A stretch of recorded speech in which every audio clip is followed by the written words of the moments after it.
Hello students and welcome to our series of CA Foundation Mathematics lectures।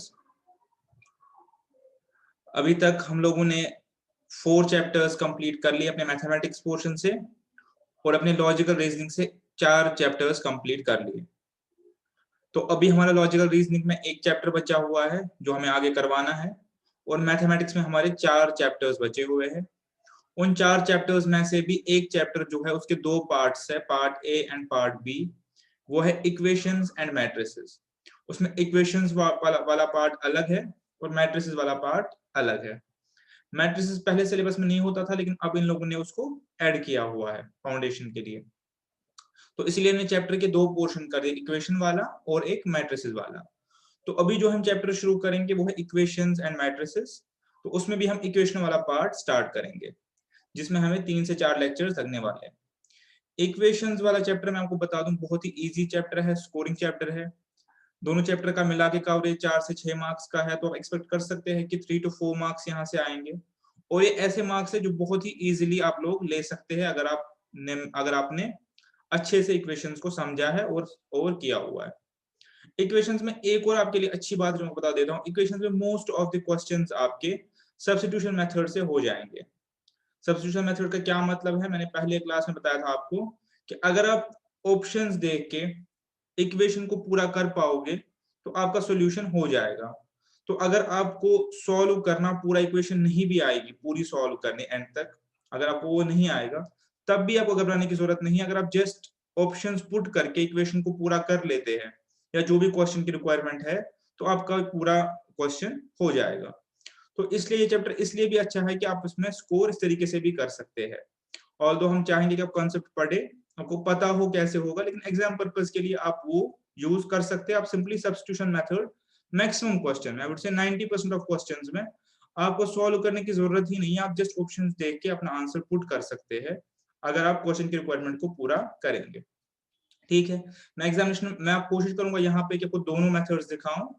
कुछ एक question को substitution से करते हैं और कुछ एक क्वेश्चन को हम लॉन्ग कट से भी करेंगे, क्योंकि दोनों तरीके से आप प्रोफिशिएंट हो। बट 90% ऑफ क्वेश्चंस ऐसे है इस पूरे चैप्टर में जो आप जस्ट ऑप्शंस देख के कर पाओगे। ठीक है, तो आइए हम शुरू करते हैं अपने पास इक्वेशंस, और मैं आपको बताऊंगा इक्वेशंस में हमारे पास क्या क्या। ठीक है, शुरू करते हैं हम अपने पास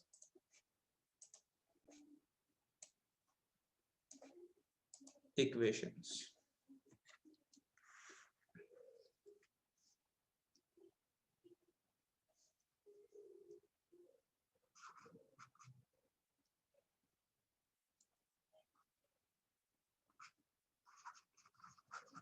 इक्वेशन 2 चैप्टर है हमारे पास, इक्वेशन एंड मैट्रिसेस। अभी हम इक्वेशन वाला पार्ट कवर करेंगे। ठीक है,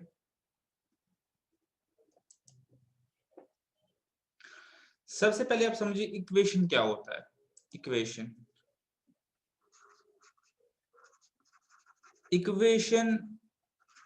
is a mathematical statement. Equation is a mathematical statement which involves equality. ठीक है, इक्वेशन मेरे पास एक ऐसा मैथमेटिकल स्टेटमेंट है जिसमें इक्विटी इन्वॉल्व है। ठीक है, जिसमें इक्विटी इन्वॉल्व है, इक्वालिटी इन्वॉल्व है। यानी मैं अगर कोई एक ऐसा मैथमेटिकल स्टेटमेंट लिखूं जिसमें इज इक्वल टू यानी इक्वालिटी इन्वॉल्व है, तो मैं उसको बोलता हूं अपने पास इक्वेशन।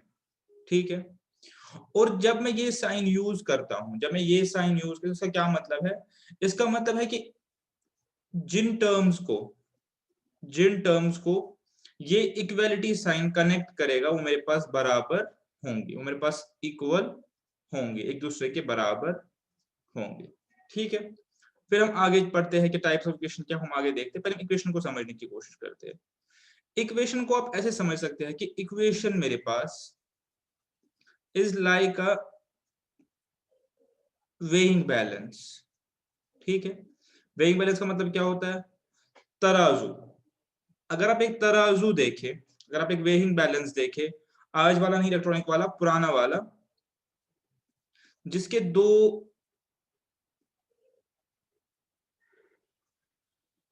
आप मान लीजिए मेरे पास एक तराजू है, ठीक है, ठीक है, मेरे पास एक तराजू है जिसके दो साइड्स है, तो तराजू पे मेरे पास जो वेट यहां से है वही वेट यहां से है, ठीक है, तब मैं बोलता हूं कि दोनों साइड इक्वल हो गए, दोनों साइड इक्वल हो गए। और अगर मेरा कोई भी एक साइड बड़ा या छोटा है तो उस केस में हम बोलते हैं कि ये इक्वल आपस में नहीं है। तो यही चीज हमारी सिमिलरली इक्वेशन में भी है कि मैं इक्वलिटी के दोनों साइड टर्म लिखूंगा, यहां से कुछ लिखूंगा, यहां से कुछ लिखूंगा, वो मेरे पास इक्वल होंगे, वो मेरे पास इक्वल होंगे बिकॉज वो कनेक्टेड है बाय इक्वालिटी साइन, ठीक है, वो कनेक्टेड है बाय इक्वालिटी साइन। और अगर इसके बाद मैं यहां से कोई चेंज करता हूं, कोई भी चेंज करता हूं, तो तराजू का क्या बैलेंस हिल जाएगा। तो मुझे इसको वापस इक्वालिटी पे लाने के लिए क्या करना पड़ेगा, इस साइड भी सिमिलर चेंज करनी पड़ेगी, ठीक है, इस साइड भी सिमिलर चेंज करनी पड़ेगी। सपोज मैंने यहाँ पे 2 kg का वेट था और यहां से मेरा कुछ भी मटेरियल था और ये इक्वल हो गया। इसके बाद अगर मैंने यहां से 1 kg का वेट ऐड कर दिया तो मुझे तराजू को बराबर करने के लिए यहां से भी 1 kg का वेट या 1 kg का जो भी सामान है वो ऐड करना पड़ेगा, तभी मेरी ये बैलेंस जो है इक्वल होगी, ठीक है, इक्वालिटी में। और अगर मैंने सिमिलरली यहां से कुछ लेस कर दिया तो मुझे मुझे उसी तरह यहां से भी वो चीज लेस करनी पड़ेगी, तभी वापस मैं इक्वालिटी पे आ जाऊंगा, because equality is like a weighing balance. तो जिस तरह हमारे तराजू में हमारे दो साइड होते हैं, इसी तरह हमारे पास इक्वेशन भी, जब हम किसी भी मैथमेटिकल एक्सप्रेशन को बाय वे ऑफ इक्वेशन लिखते हैं तो हमारे पास दो साइड हो जाते हैं। लेफ्ट वाली तरफ को हम LHS बोलते हैं, लेफ्ट हैंड साइड, और इसको हम बोलते हैं RHS, राइट हैंड साइड, ठीक है। तो ये हमारे पास हो गया जर्नल इक्वेशन क्या होता है। तो कोई भी mathematical statement which is connected by equality sign, equal to sign, उसको हम बोलते हैं अपने पास इक्वेशन, ठीक है। तो ये मेरे पास इक्वेशन की जर्नल फॉर्मूला या जर्नल डेफिनेशन हो गई। तो अब मैंने आपको बताया कि मेरे पास equation is just like a weighing balance. तो अगर मैं इक्वेशन के किसी लेफ्ट हैंड साइड पे कोई भी चेंज करना चाहता हूं, मुझे सिमिलर चेंज करनी पड़ेगी राइट हैंड साइड पे भी, ठीक है।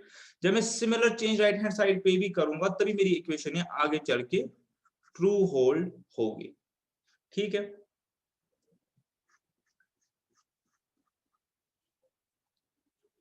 चलिए थोड़ा सा देख लेते हैं। मैं आपको सब कुछ बताता हूं, 2 इज इक्वल टू 2, ठीक है। अब आगे चल के हम देखेंगे इक्वेशन में वेरिएबल्स भी होते हैं और कांस्टेंट्स भी होते हैं। एक और कॉन्सेप्ट है वेरिएबल और कांस्टेंट। क्या मतलब होता है इसका? कांस्टेंट मेरे पास वो टर्म्स है मैथमेटिक्स में जिनका वैल्यू हर सिचुएशन में सेम रहेगा, जिनकी वैल्यू चेंज नहीं होती, लाइक 1 2 3 4 5। 5 को मैं कहीं भी यूज करूं, 5 मेरे पास 5 इयर्स की वैल्यू चेंज नहीं होगी। लेकिन कुछ ऐसे नंबर्स जिनकी वैल्यू कंडीशनल है किसी और नंबर पे, देखिए 5 की वैल्यू कंडीशनल किसी नंबर पे नहीं है, 5 कहीं भी यूज हो 5 5 ही होगा। लेकिन अगर मैं ऐसे नंबर्स लिखूं x y z a b c जिनकी वैल्यू किसी और नंबर की वैल्यू पे डिपेंडेंट है, तो ऐसे टर्म्स को मैथमेटिकली बोलते हैं वेरिएबल्स, ठीक है। लाइक मैं लिखूं x इज इक्वल,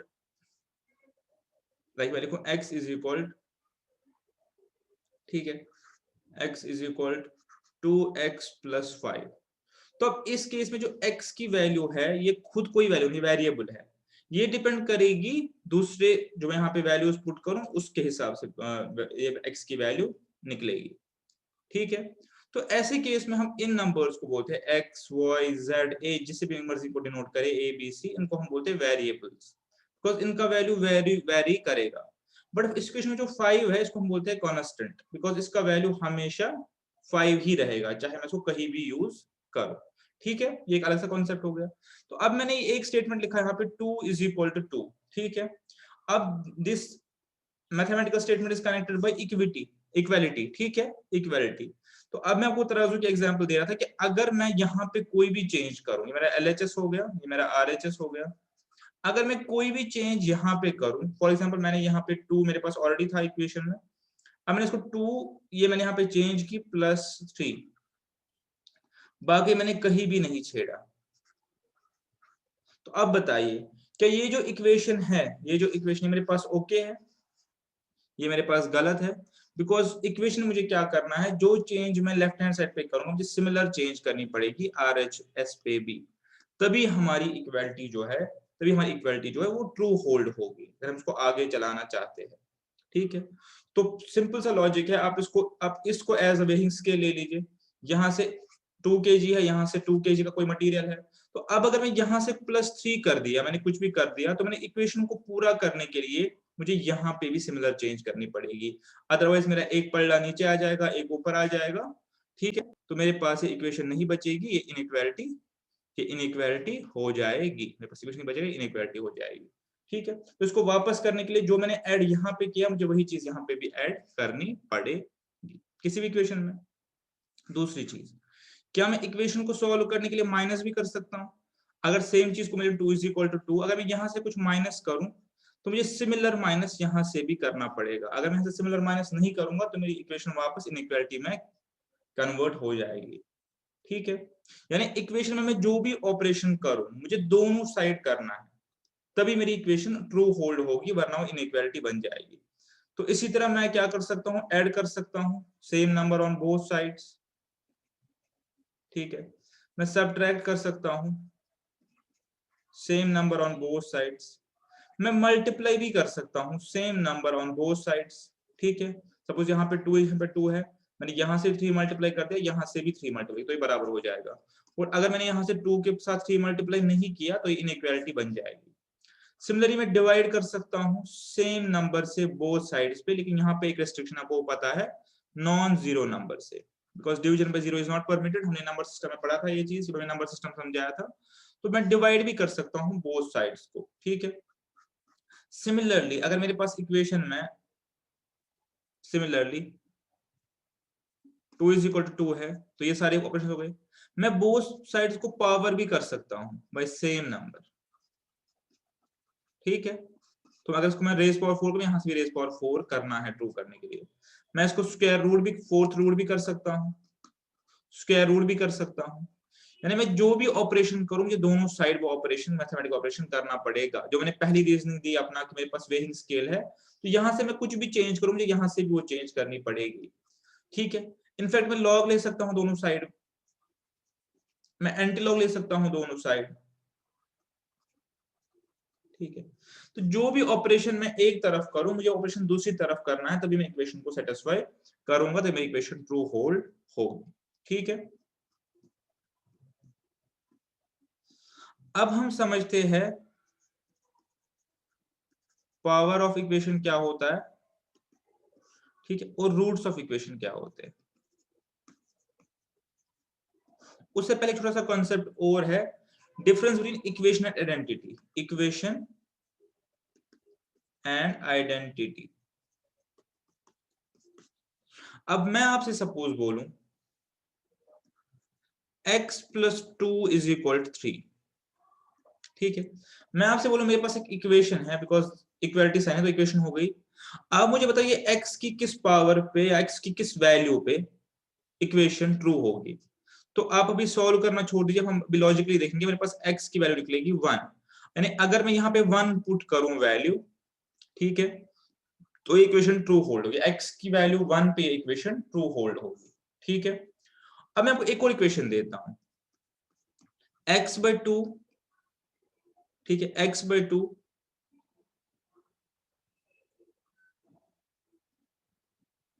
या मैं आपको लिख देता हूं यहाँ पे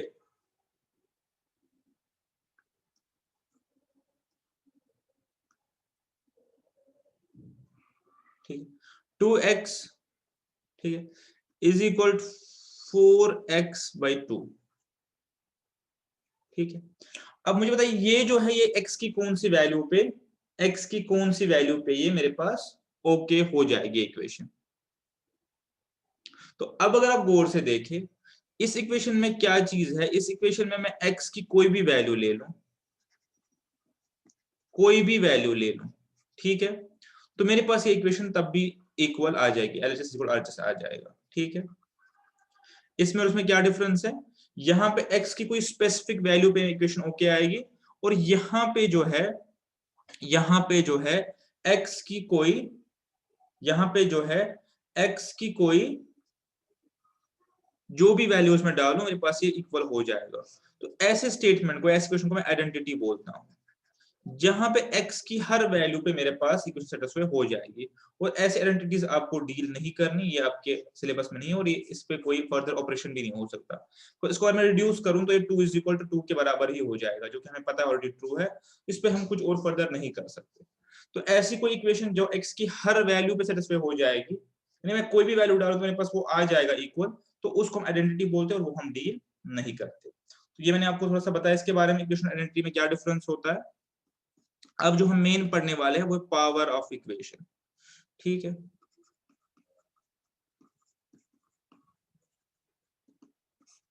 तो अब आप समझ गए कि हमारे पास कॉन्स्टेंट्स भी होते हैं और हमारे पास वेरिएबल्स भी होते हैं।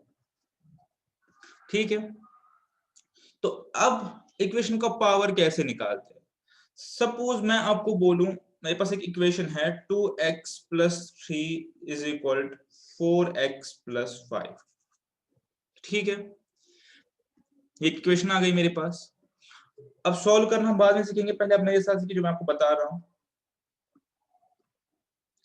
अगर मैं अब इसको क्या करूं, इस इक्वेशन को मैं इसको ऐसे लिख सकता हूं 2x1 rays power 1 3x0 4x0 4x1 sorry plus 5x0 लिख सकता हूं। अब यहां पे देखने वाली बात क्या है कि मेरे पास इस इक्वेशन में कॉन्स्टेंट्स भी है और वेरिएबल्स भी है। कॉन्स्टेंट्स में जो x है उसकी पावर हमेशा 0 होगी, because x equal 0 equal to 1। तो ये मैंने लिखता नहीं हूं साथ, पर इसका मतलब बेसिकली वही है, यानी मैं x की कोई भी वैल्यू ले लूं, एनी वैल्यू ऑफ x मैं ले लूं, तो मेरे पास 5x0 की वैल्यू किसके बराबर निकलेगी, 5 के बराबर। तो मैं इसको 5 ही लिखा होता है, इसको कांस्टेंट बोलते हैं, पता है वो कांस्टेंट मेरे पास हमेशा वैल्यू वही होगा। तो ऐसे आप इसको समझिए बेटर तरीके से कि अगर मैं x की कोई भी वैल्यू ले लूं तो ये मेरे पास हमेशा 5 ही निकलेगा। तो इसलिए हम इसको हम छेड़ते नहीं है कभी, ये 5 ही है। बट यहाँ पे जो टर्म है 4x की वैल्यू क्या होगी, वो डिपेंड करेगा कि मैं x की वैल्यू क्या दूंगा या क्या निकलेगी फाइनली। ठीक है, तो अगर मैं इस इक्वेशन में देखूं, इस इक्वेशन को आप गौर से देखिए, या जिसको मैं सिंपली लिख सकता हूं सिंपल टर्मिनोलॉजी में 2x plus 3 is equal 4x plus 5। जो सिंपल टर्म्स में इसका मतलब यही है मेरे पास। ठीक है, तो अब मुझे बताइए इसमें मेरे पास कितने वेरिएबल है, कांस्टेंट छोड़ दीजिए, इसमें मेरे पास कितने वेरिएबल्स है। अगर मैं इसमें देखूं तो मेरे पास वेरिएबल एक ही है, वो है x। ठीक है, मेरे पास वैल्यू एक ही है, वो है x। ठीक है, तो ये मेरे पास बन जाती है इक्वेशन इन वन वेरिएबल। ठीक है, ये ऐसी इक्वेशन जिसमें एक वेरिएबल है, ये ऐसी इक्वेशन जिसमें एक वेरिएबल है। ठीक है, तो बेस्ड अपॉन मेरे पास कितने वेरिएबल है, मेरे पास कितने वेरिएबल है, उस हिसाब से मैं इक्वेशन को क्लासिफाई कर सकता हूं, equation in one variable, in two variable, in three variable. Suppose मैं एक और इक्वेशन लिखूं अपने पास x plus y plus z is equal 100। ये भी इक्वेशन हो गई। इस इक्वेशन में मेरे पास कितने वेरिएबल्स है, कितने वेरिएबल्स है, आप देखिए एक x भी वेरिएबल है, y भी वेरिएबल है, z भी वेरिएबल है। इसको मैं बोलूंगा equation in three variables. Similarly मेरे पास अगर मैं लिखूं 2x plus 3y is equal to 4y plus 8x plus 3 लिखूं सपोज, और आपको पता है 3 की पावर है 3x0, या 3 ही लिख दीजिए समझाने के लिए। इस इक्वेशन में कितने वेरिएबल्स है, दो। इसको हम बोलते हैं इक्वेशन इन टू वेरिएबल। ठीक है, डिपेंडिंग अपॉन के नंबर ऑफ वेरिएबल्स इस इक्वेशन में कितने हैं। ठीक है, एक और क्लासिफिकेशन है जिसको हम बोलते हैं ऑर्डर ऑफ ए इक्वेशन। कि ये कौन से ऑर्डर की इक्वेशन है, और रूट क्या होता है, रूट होता है इसके लिए सोल्यूशन, वो हम आगे पढ़ेंगे। पहले आप इन इक्वेशन को एक बार फिर से देखिए। अगर मैं आपको बोलूं कि एक इक्वेशन है मेरे पास 2x + 3 is equal to 8x + 9 + 3 + 3/4 कुछ भी। अब मुझे बोले ये इक्वेशन में कितने वेरिएबल है, 1 वेरिएबल, इसमें एक ही वेरिएबल है, ठीक है, इसमें एक ही वेरिएबल है। अब मुझे आप आगे बताइए, इसमें अगर एक ही वेरिएबल है मेरे पास, ठीक है, इस इक्वेशन को अगर मैं जो भी वेरिएबल्स है, देखिए कॉन्स्टेंट्स को हम ऑर्डर असाइन नहीं कर सकते, पता है आपको। कॉन्स्टेंट्स को हम अगर पावर असाइन करेंगे तो वो तो हमेशा क्या निकलेगा, 0, अगर मैं करना चाहूं।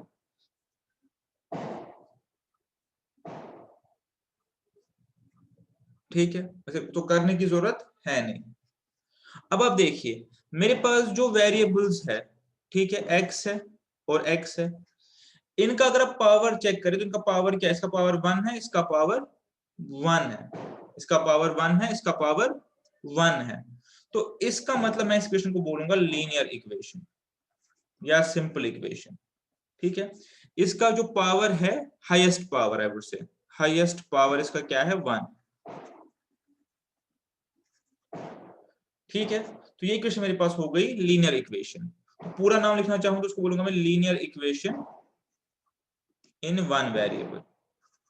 इक्वेशन लीनियर है बिकॉज पावर हाईएस्ट पावर 1 है, किसका, वेरिएबल का, तो ये लीनियर इक्वेशन हो गई। सिमिलरली अगर मेरे पास इक्वेशन एक आई जिसमें हाईएस्ट पावर 2 हुआ x का, ठीक है, तो इसको हम बोलते हैं quadratic equation. Quadratic equation, it is implied in one variable because variable x ही है, एक ही है। ठीक है, इसी तरह हमारे पास क्यूबिक इक्वेशन होती है और उसका इक्वेशन इन ऑर्डर 4, ऑर्डर 5। ठीक है, अगर मैं इतना भी लिखूं x³ + x = 1 तो ये मेरे पास बन गई क्यूबिक इक्वेशन। ठीक है, मेरे पास बन गई क्यूबिक इक्वेशन, = 2 लिखता हूं ताकि वो सॉल्यूशन एक पता चले कि 1 है। मेरे पास हो गई क्यूबिक इक्वेशन बिकॉज उसमें हाईएस्ट पावर जो है किसका, वेरिएबल का, वो 3 है। ठीक है, वो 3 है। इसको हम ऐसे भी लिख सकते हैं,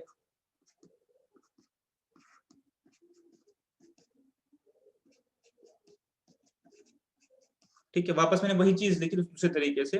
अब अगर आप देखें तो मेरे पास हाईएस्ट पावर क्या है, वेरिएबल का 3, तो ये मेरे पास क्यूबिक इक्वेशन बन गई। ठीक है, ये होता है मेरे पास लीनियर इक्वेशन है, क्वाड्रेटिक है या क्यूबिक है, और कितने वेरिएबल उसके साथ बोलता हूँ, 1 वेरिएबल, 2 वेरिएबल, 3 वेरिएबल। अब होता है इक्वेशन का, आप चाहे रूट बोलो, आप चाहे सॉल्यूशन बोलो, आप चाहे जीरोस बोलो, ठीक है, क्या होता है अगर मैंने कोई भी इक्वेशन लिखी, चाहे मैंने लीनियर लिखी, चाहे मैंने क्वाड्रेटिक लिखी, या चाहे मैंने क्यूबिक इक्वेशन लिखी,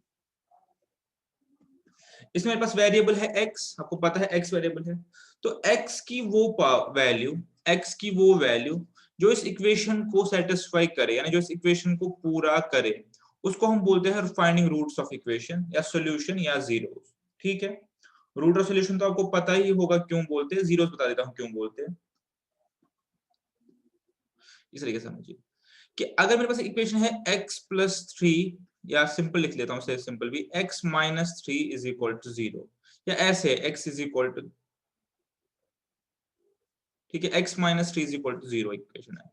अब मैं आपको बोलूं कि x की कौन सी वैल्यू है जो इस इक्वेशन को सेटिस्फाई करेगी, तो आप बोलोगे 3, कि अगर मैं x को 3 लिखूं यहाँ पे तो दोनों साइड मेरे इक्वल हो जाएंगे, कोई और वैल्यू लिखूं तो इक्वल नहीं होंगे। अगर मैं x को 3 लिखूं तभी मेरे पास 3 - 0 होगा, किसी और वैल्यू पे नहीं होगा। तो इसको हम बोलते हैं रूट ऑफ द इक्वेशन। ठीक है, रूट ऑफ द इक्वेशन। ठीक है, और सॉल्यूशन तो पता ही है, सॉल्यूशन, और इसको बोलते हैं जीरोस। जीरोस इसीलिए बोलते हैं कि इक्वेशन में, कोई भी इक्वेशन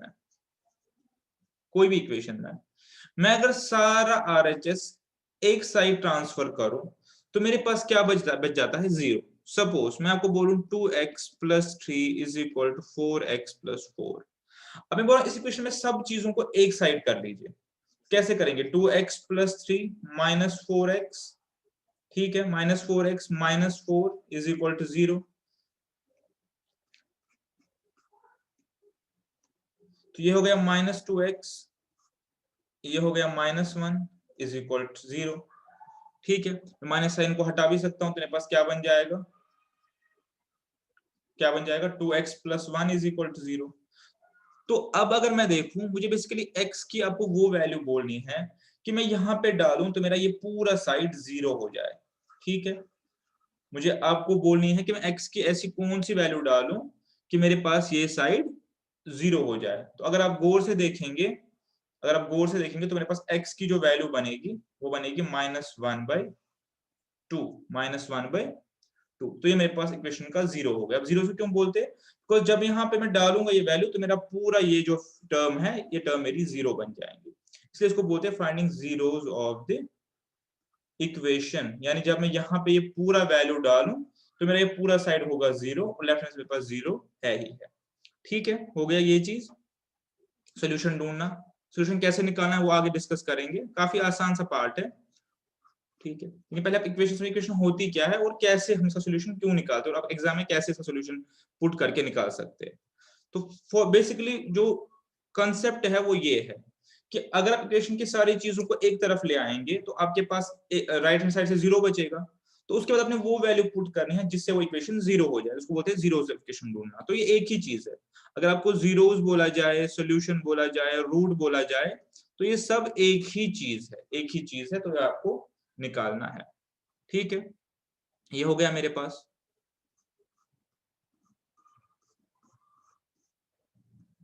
अब आप देखिए, इक्वेशन में आपको बोला जाता है सॉल्व करने के लिए क्या बोला जाता है कि आप क्या काम करो, आप ये करो कि अगर मेरे पास इक्वेशन है suppose 3x plus 4 is equal 2x plus 5, suppose मेरी इक्वेशन और मुझे सॉल्व करनी है, तो क्या बोला जाता है, जो चीज अगर मैं किसी भी टर्म के साइड स्वैप कर रहा हूं, साइड स्वैप कर रहा हूं, तो अगर वो लेफ्ट हैंड साइड पे या राइट हैंड साइड पे प्लस में है तो उसको माइनस कर दीजिए, यही बोलते हैं हम। अगर वो मल्टीप्लाई में है तो उसको डिवाइड कर दीजिए, माइनस में है तो प्लस कर दीजिए, डिवाइड में है तो मल्टीप्लाई कर दीजिए, रूट में है तो स्क्वायर कर लीजिए, स्क्वायर में है तो रूट कर लीजिए, ऐसे बोलते हैं। And so on. जब वो दूसरी साइड जाएगा उसका इफेक्ट उल्टा होगा, ऑपोजिट होगा, यही हम बोलते हैं। इस इक्वेशन को अगर हम सॉल्व करने की कोशिश करेंगे, जैसे हमने बचपन में पढ़ा होगा, कैसे करेंगे? 3x को एक तरफ लिखेंगे, ये प्लस 2x से यहाँ पे जाके माइनस 2x होगा, ये 5 है, ये यहाँ पे जाके -4 होगा, तो x इज इक्वल टू 1 निकल जाएगा, जो कि आपका सोल्यूशन है। आप यहाँ पे बोलेंगे 3 1 plus 4 is equal to 2 1 plus 5 7 is equal to 7 बोलेंगे। लेकिन ऐसा क्यों है, ये चीजें क्यों है वो हम समझेंगे आज, और समझेंगे तो बेटर तरीके से आप कल को कर पाएंगे। ऐसा क्यों होता है? एक्चुअली ये जो हम कर रहे हैं ये है शॉर्टकट। मैं ही क्वेश्चन फिर से लिखता हूँ, 3x plus 4 is equal to x plus 5। 3x plus 4 is equal to x plus 5। Actual में ऐसा नहीं है जो आपने देखा कि हमने इसको एक्चुअल में ऐसा नहीं है। एक्चुअल में जो मैंने आपको पहले जो कंसेप्ट बताया हम वो यूज कर रहे हैं, बट हमें वो दिख नहीं रहा जब हम ऐसे करते हैं। तो क्या चीज कंसेप्ट क्या मैंने बताया था? मैंने कहा था इक्वेशन हमारे पास is like a weighing balance. तो ये इसके दो साइड्स है, two sides of a weighing balance, ये इक्वलिटी है बीच में। तो मैं यहां से जो ऑपरेशन करूंगा मुझे यहां से करना है, क्वाइट लॉजिकल, मुझे यहां से भी करना पड़ेगा। मैं यहां से जो ऑपरेशन करूंगा मुझे ऑपरेशन यहां से भी करना पड़ेगा। क्यों?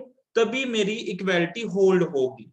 अगर मैं वेइंग स्केल में एक साइड कोई चेंज करूं, दूसरी साइड सिमिलर चेंज करनी पड़ती है। तो एक्चुअली मैं क्या कर रहा हूं जो हमें नहीं दिख रहा, जब मैं आपको बोलता हूं कि इसको आप इस तरफ ले आओ, प्लस को माइनस करो, माइनस को प्लस करो, एक्चुअली हम करते क्या, हम ऐसे करते हैं।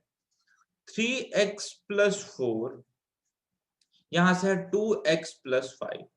अब मैं क्या चाहता हूं, कॉन्स्टेंट्स एक तरफ हो, वेरिएबल्स एक तरफ हो। तो मैं बेसिकली क्या करता हूं, यहां से माइनस, या इधर आप लीजिए, इस 2x को -2x लिखता हूं। ये मैंने -2x खुद ही ऐड कर दिया, क्यों? ताकि यहां से 0 हो जाए, ठीक है। लेकिन जब मैंने यहां से -2x लिखा तो इक्वेशन तो हिल गई। आपको क्या पता वेइंग बैलेंस में क्या करना होता है, हमें दोनों साइड हमें सेम चीज डालनी होती है ताकि इक्वेशन ट्रू हो। तो एक्चुअली यहां से भी -2x आ जाएगा। ये क्यों आ गया? मैंने दोनों साइड सेम ऑपरेशन किया। सिमिलरली मैं इस 4 को यहां पे अगर -4 लिखना चाहूं तो मुझे इसको भी यहां पे -4 लिखना पड़े, ठीक है, -4 लिखना पड़ेगा। तो एक्चुअल में ये चीज है। जब ये चीज हो गई तो उसके बाद क्या होगा मेरे पास? जब ये चीज हो गई तो उसके बाद क्या होगा? ये मेरे पास कैंसिल आउट हो जाएंगे। अब देखिए ये कैंसिल आउट हो जाएंगे, 5 - 4 = 1 हो जाएगा। यहां पे भी ये कैंसिल आउट हो जाएंगे, 3x - 2x = 1 और x = 1, उसी चीज पे पहुंच गए। लेकिन ये चीज जो है इम्प्लाइड है, तो इसलिए हम इसको ना लिखने के बजाय कैसे करते हैं इस पे solve? 3x - 2x = 5 - 4। But actually हम ऐड या लेस कर रहे हैं सेम चीज को दोनों साइड। बस ये उसके शॉर्टकट का एक तरीका है। एक बार डिवीजन मल्टीप्लिकेशन देख ले। अगर मैं आपसे बोलूं 2x = 4/3, अब आप x की वैल्यू निकालिए, तो आपने क्या सीखा है? पहले शॉर्टकट कि ये 3 डिवीजन में है तो इस साइड जाएगा, मल्टीप्लिकेशन में जाएगा, ठीक है, यही सीखा है। और ये 2 मल्टीप्लिकेशन में इस साइड जाएगा तो डिवीजन में जाएगा। तो मैं इसको लिखूंगा x = 4/2 × 3, ये कटेगा, x = 2/3, यही लिखूंगा। तो ये मेरा आंसर हो गया। लेकिन एक्चुअल में हमने क्या किया? एक्चुअल में हमने क्या किया? एक्चुअल में हमने क्या किया? एक्चुअल में हमने इक्वेशन के दोनों तरफ को 2 से डिवाइड किया, इधर डिवाइड बाय 2 किया, इधर भी डिवाइड बाय 2 किया। तो ये मेरे पास x हो गया, ये मेरे पास 4/3 × 1/2 हो गया, विच इज आल्सो इक्वल 2/3। तो हम वहीं पे वापस आ गए। बट ये आपको स्टेप दिखता नहीं है, इसका शॉर्टकट ये है कि हम इसको सीधे डायरेक्टली नीचे ले आते हैं। सेम चीज आप रूट के साथ भी कर सकते हैं, सेम ऑपरेशन रूट के साथ कर सकते हैं, और सेम आप पावर के साथ भी कर सकते हैं। सपोज मैं आपको बोलूं 3x = 4, तो आप इसको लिख सकते हैं 3x² = 4², ठीक है। तो ये बेसिकली, ठीक है, ये बेसिकली सेम चीज वही है, हम इसको सेम ऑपरेशन दोनों साइड कर रहे हैं। सिमिलरली आप स्क्वायर रूट दोनों साइड कर सकते हैं, ठीक है, आप लॉग दोनों साइड कर सकते हैं। तो दोनों साइड पे आप सेम ऑपरेशन कर सकते हैं। अब एक लास्ट बात और हम सीधे क्वेश्चंस पे और यूटिलिटी पे आएंगे। लास्ट बात क्या है मेरे पास, इसको आप गौर से देखिए। तो आप समझ गए क्वेश्चन 1 वेरिएबल क्या हो, जिसमें वेरिएबल एक ही हो, लीनियर इक्वेशन जिसमें पावर 1 हो इक्वेशन का, मतलब जो वेरिएबल है उसका हाईएस्ट पावर 1 हो, क्वाड्रेटिक में 2, क्यूबिक में 3। अब इस order, why is order significant? Why is order significant? तो यहाँ पे आपको ये चीज समझाऊंगा, ऑर्डर सिग्निफिकेंट क्यों होता है। इसलिए होता है, अगर मैं सपोज इक्वेशन ऑफ ऑर्डर 0 लिखना चाहूं, जो कांस्टेंट ही है, सपोज 2 = 2, तो इसका पूरा आप कैसे लिख सकते हैं? 2x0 = 2x0। तो यहाँ पे जो मेरे पास वेरिएबल है इसकी पावर क्या है? 0। तो ये तो इक्वेशन, ये तो मेरे पास बनी ही नहीं लीनियर, क्या बोलते हैं अपना इक्वेशन 1 वेरिएबल। इस इक्वेशन में तो कोई वेरिएबल ही नहीं है, तो इस इक्वेशन में मेरे पास कोई भी सॉल्यूशन या रूट नहीं होगा। इस इक्वेशन का कोई सॉल्यूशन नहीं है, because 2 is always equal to 2। आगे बढ़े, 1 देख लेते हैं। अगर मैं लिखूं 2x + 3 = 9, तो इस इक्वेशन को थोड़ा मैं ब्रेक और करना चाहूं तो मेरे पास क्या बनेगा? 2x1 + 3x0 9x0। अब देखिए मेरे पास हाईएस्ट ऑर्डर क्या है वेरिएबल का? 1। मेरे पास क्या बन गई? Linear equation. मेरे पास बन गई लीनियर इक्वेशन। और अगर मेरे पास ये लीनियर इक्वेशन बन गई, मेरे पास ये लीनियर इक्वेशन बन गई, तो इसका मतलब ये हुआ, हाँ, इसका मतलब ये हुआ मेरे पास कि इस इक्वेशन का एक सॉल्यूशन या एक रूट होगा, ठीक है। सबसे सिग्निफिकेंट बात ये है कि इक्वेशन का ऑर्डर हमें बताता है उसके कितने सॉल्यूशंस होंगे। तो इसका मतलब मैं इसको सॉल्व करना चाहूं, 2x = 9 - 3, ये मैंने समझाया आपको किस तरफ क्यों जाता है, ठीक है, 9 - 3। ठीक है, और x is equal to 6 divided by 2 is equal to 3, मेरे पास 3 आ गया आंसर। तो ओनली 3, पूरे नंबर सिस्टम में 3 ही एक ऐसा वैल्यू है जो उस इक्वेशन को सेटिस्फाई करेगा, उसके अलावा नहीं कर सकता। इसको हम बोलते हैं इसलिए लीनियर इक्वेशन, कि बिकॉज ये लीनियर या स्ट्रेट लाइन इक्वेशन है, यही 3 यहाँ पे इसको सेटिस्फाई करेगा। ठीक है, एक ही क्यों है मैं आगे आपको बताता हूं। अब अगर मेरे पास 2x² इज इक्वल टू 18 वाली इक्वेशन है, इसको अगर मैं चाहूं तो एक्सपेंड करूं आपके लिए, 2x² 0x1, बिकॉज मुझे नहीं, x मेरे पास है ही नहीं x1 का टर्म, ठीक है, इज इक्वल टू 18, ठीक है, इज इक्वल टू 18x0। अब बताइए हाईएस्ट पावर ऑफ x क्या है मेरे पास, 2, तो मेरे पास हो गई क्वाड्रेटिक इक्वेशन। तो इसका मतलब पूरे नंबर सिस्टम में 2 रूट्स होंगे, पूरे नंबर सिस्टम में, चाहे रियल चाहे इमेजिनरी, वो आगे पढ़ेंगे। क्वाड्रेटिक हमारे सिलेबस में है, हम डिटेल में पढ़ेंगे उससे, अभी जस्ट मैं आपको एक आइडिया दे रहा हूँ। इसका मतलब पूरे नंबर सिस्टम में 2 वैल्यूज होंगे जिस पे ये इक्वेशन ट्रू होगी। एक बार करने की कोशिश करते हैं। 2x² इज इक्वल टू 18, अभी तक आपको पता है कि 2 डिवाइड में आएगा इज इक्वल टू 9, तो x² is equal to 9, x² is equal to plus minus 3 whole square, which means x is equal to plus minus 3। तो मेरे पास 2 ही नंबर है पूरे नंबर सिस्टम में, 3, एक तो 3 है और एक -3 है। यहाँ पे मैं 3 पुट करूं या -3 पुट करूं, मेरी इक्वेशन सेटिस्फाई हो जाएगी। तो मेरे पास 2 नंबर ऐसे हैं जो इसको पूरा करेंगे। बेसिकली ये x² is equal 9, x² is equal 9 वाला इक्वेशन इज इक्वल टू 2। ठीक है, तो अभी अब मैं इसके तो जो इक्वेशन का ऑर्डर होगा, यानी लीनियर इक्वेशन का रूट 1 होगा, क्वाड्रेटिक रूट 2 होंगे। ठीक है, अब मैं आपको ये थोड़ा सा और बताना चाहता हूं कि ये कैसे होता है। सपोज पहली इक्वेशन का आपको वैल्यू निकला x इज इक्वल टू 1। अब इस इक्वेशन में एक ही वेरिएबल है, इसमें y तो कोई वेरिएबल है ही नहीं, इस इक्वेशन में y तो वेरिएबल है ही नहीं, इस इक्वेशन में एक ही वेरिएबल है। ठीक है, तो अब अगर मैं x इज इक्वल टू 1 यहाँ पे प्लॉट करना चाहूं, ये एक नंबर प्लेन है, इसे मैंने दूसरा 2 डायमेंशनल प्लेन नहीं बनाया, तो मेरे पास x इज इक्वल टू 1 आप इसको दिखाना चाहो ग्राफिकली तो कैसे दिखाओगे, ऐसे दिखाओगे x इज इक्वल टू 1, आप बोलोगे ठीक है x इज इक्वल टू 1 ये पॉइंट है, ठीक है, x इज इक्वल टू 1, ठीक है।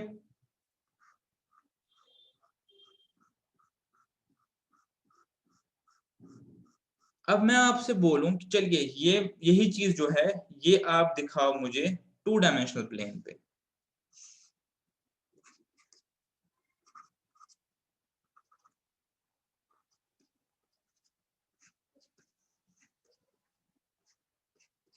आप मुझे दिखाओ x is equal to 1 2 dimensional plane पे। थोड़ा सा आपको और समझाना चाहता हूँ, वरना आपके लिए रिलेवेंट है नहीं, लेकिन आप इक्वेशन को और समझे कि क्यों लीनियर इक्वेशन का एक ही रूल है, उसको लीनियर इक्वेशन बोलते क्यों है। अगर ये x is equal to 1 linear equation है, पता है आपको, अब x इज इक्वल टू 1 कुछ भी हो सकता है, 2x is equal to 8, 3x plus 4x is equal to 53, कुछ भी लिखूं फाइनली इस फॉर्म में आएगा। और इससे भी बेटर फॉर्म जो होती है तो x minus 1 is equal to 0, because हम जीरोस बोलते हैं। एक्चुअल फॉर्म ये होती है इक्वेशन की, this actual form ax plus b is equal to 0, linear equation की एक्चुअल फॉर्म ये होती है। खैर इसको हम इसको हम लिख सकते हैं x is equal to minus b upon a b, तो जैसे मर्जी लिखें, बट आप सिंपलिस्टिकली इसको लेके चले कि x इज इक्वल टू 1 आप मुझे यहां प्लॉट करके दो, x इज इक्वल टू 1, अब ये x एक्सिस है, ठीक है, तो x इज इक्वल टू 1 और ये y एक्सिस है, ठीक है। तो अब मैं आपसे बोलूं कि यहां पे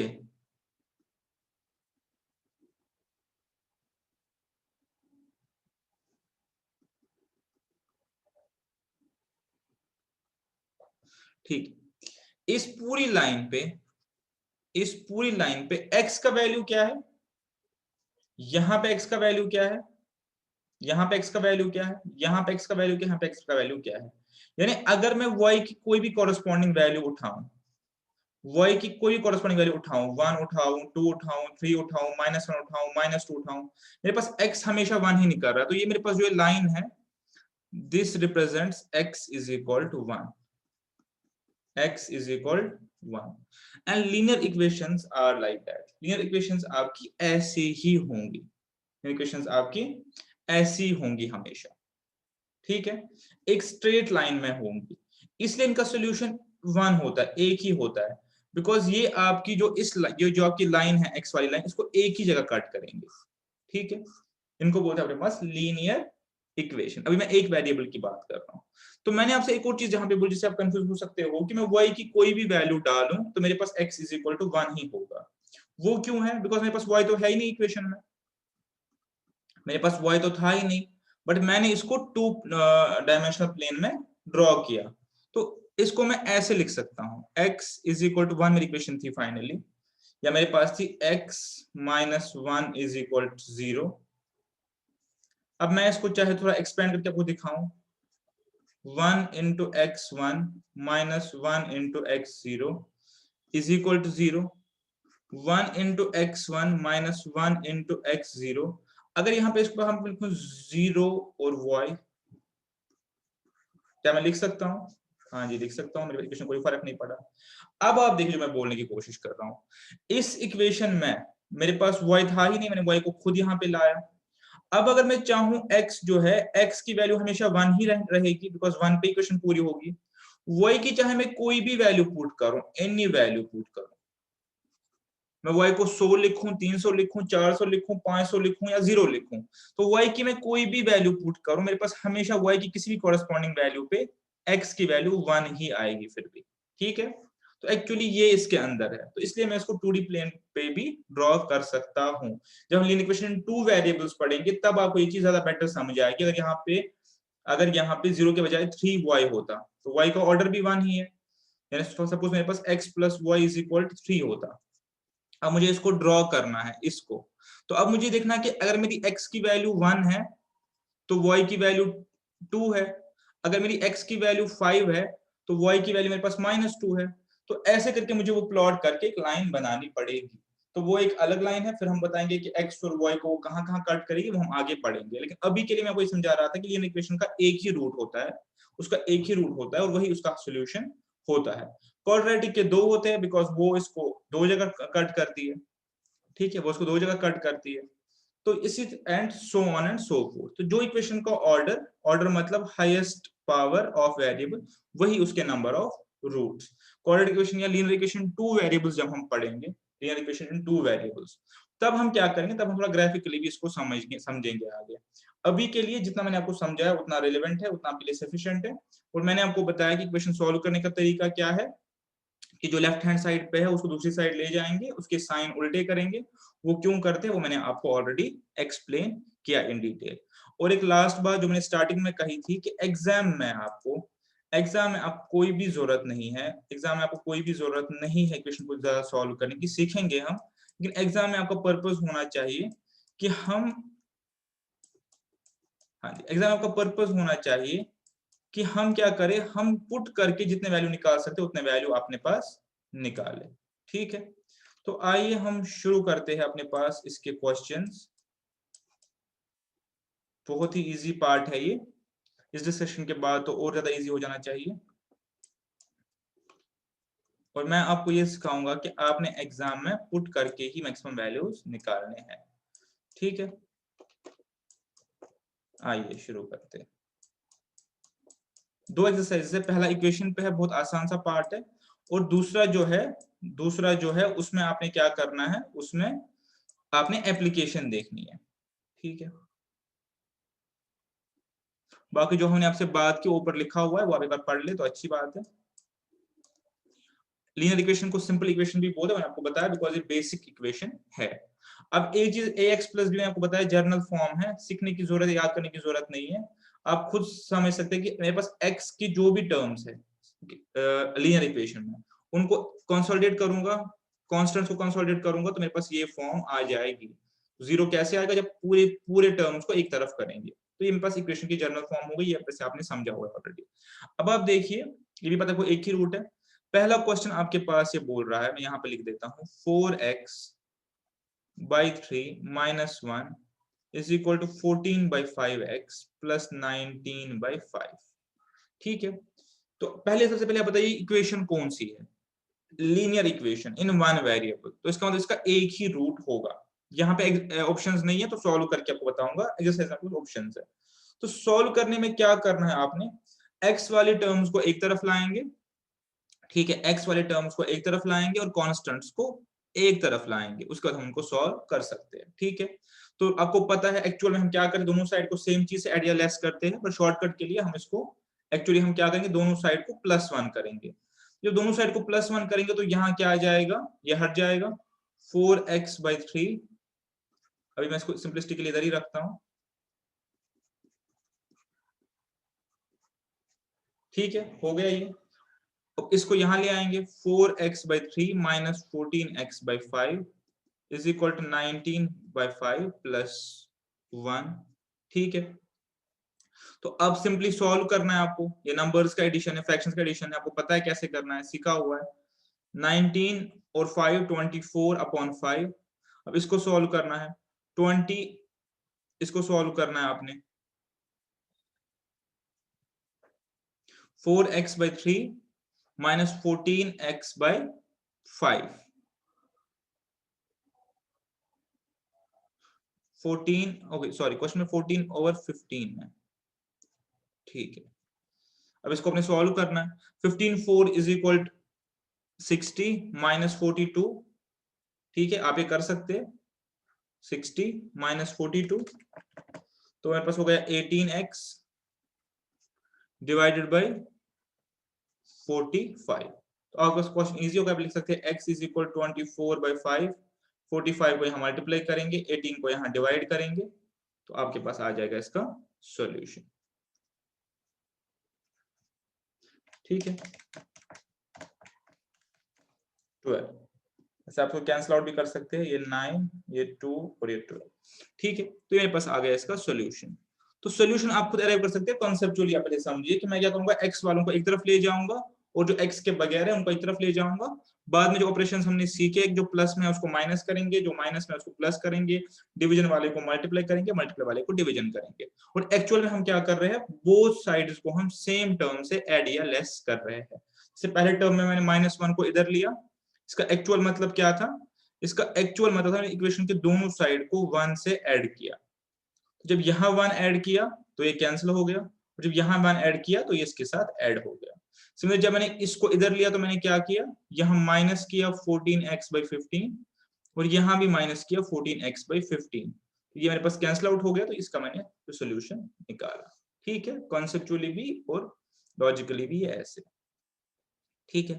तो अब हम देखते हैं अपने पास क्वेश्चंस जो आप करेंगे। मैं बस एक बार देखूंगा, कुछ दिखाने वाला तो नहीं है, वैसे ही आप खुद कर सकते हैं, इसमें कुछ दिखाने वाला मेरे हिसाब से नहीं होना चाहिए।